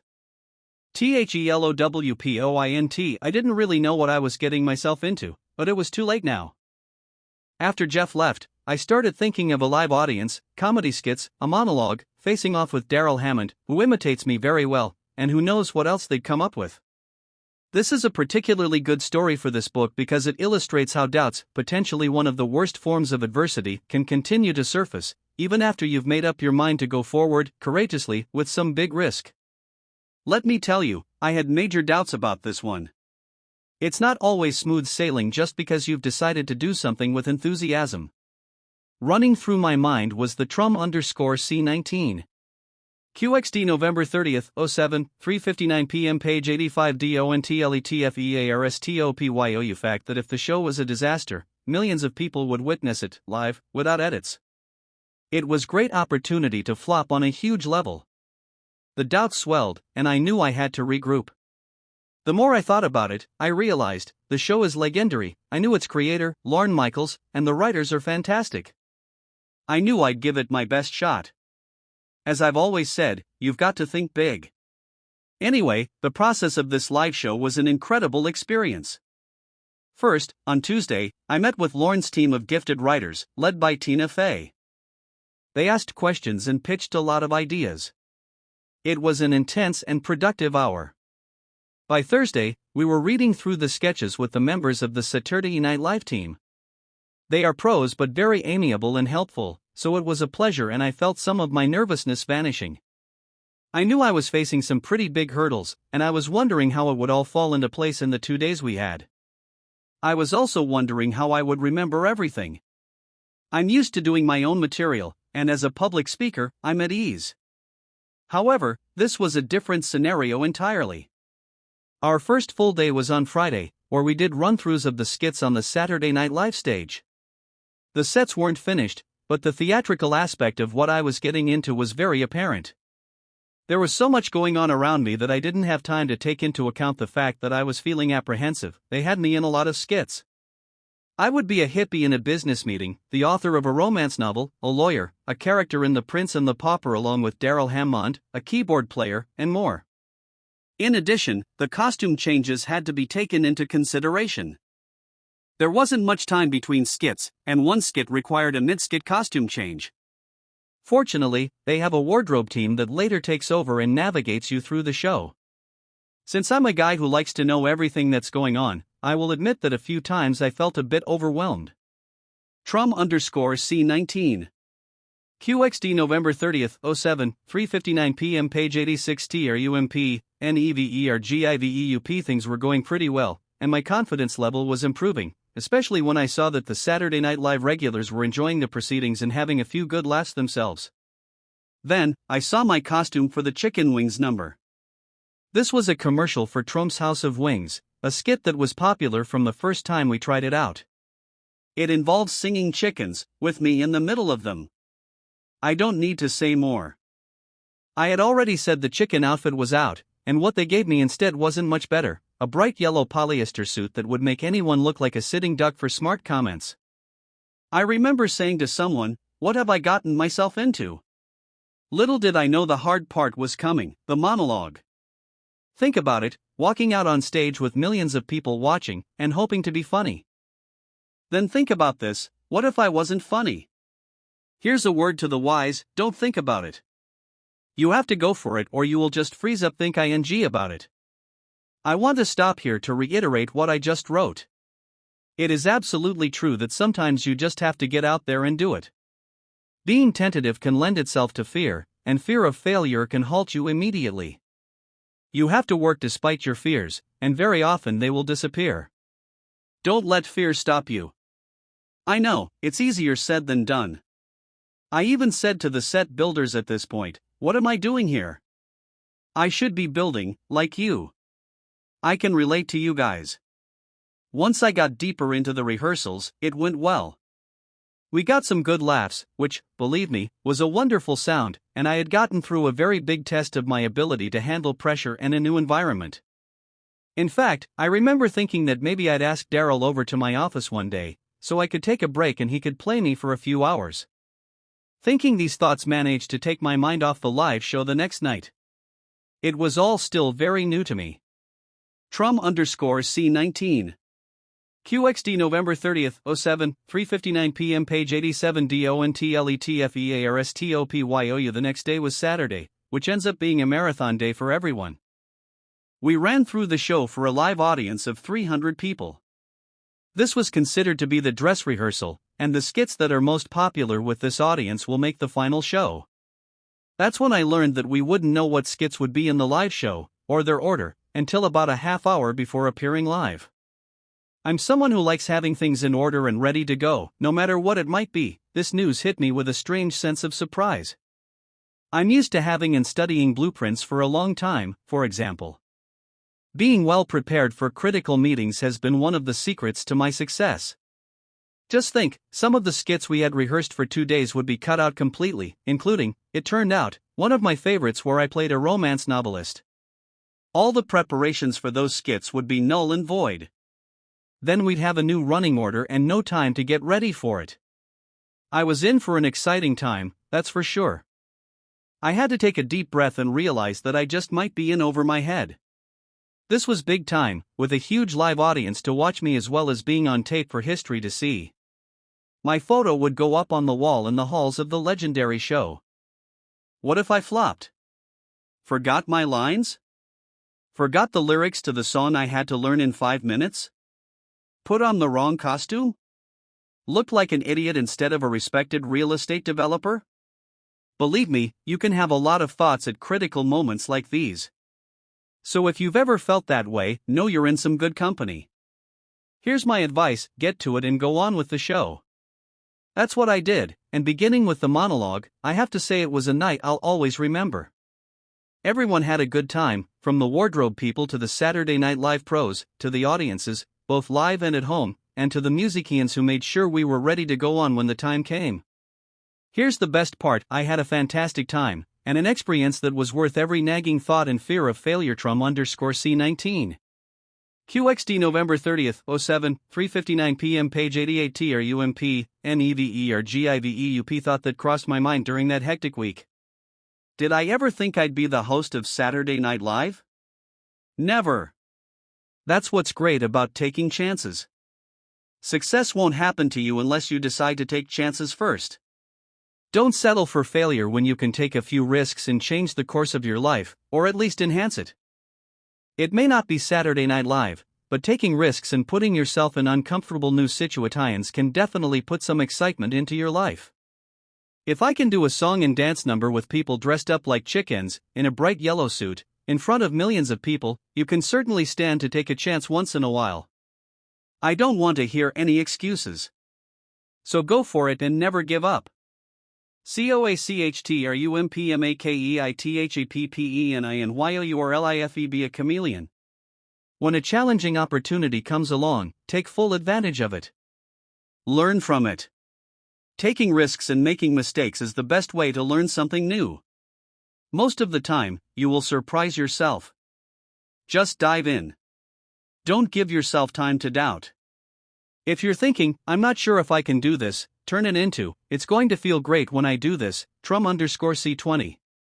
QXD November 30th, 07, 4 p.m. page 8920 DONTTAKEYOURSELFTOOSERIOUSLY. People are surprised sometimes when they visit our offices and hear laughter coming from mine. I'm a serious businessman, but I also know the value of laughter.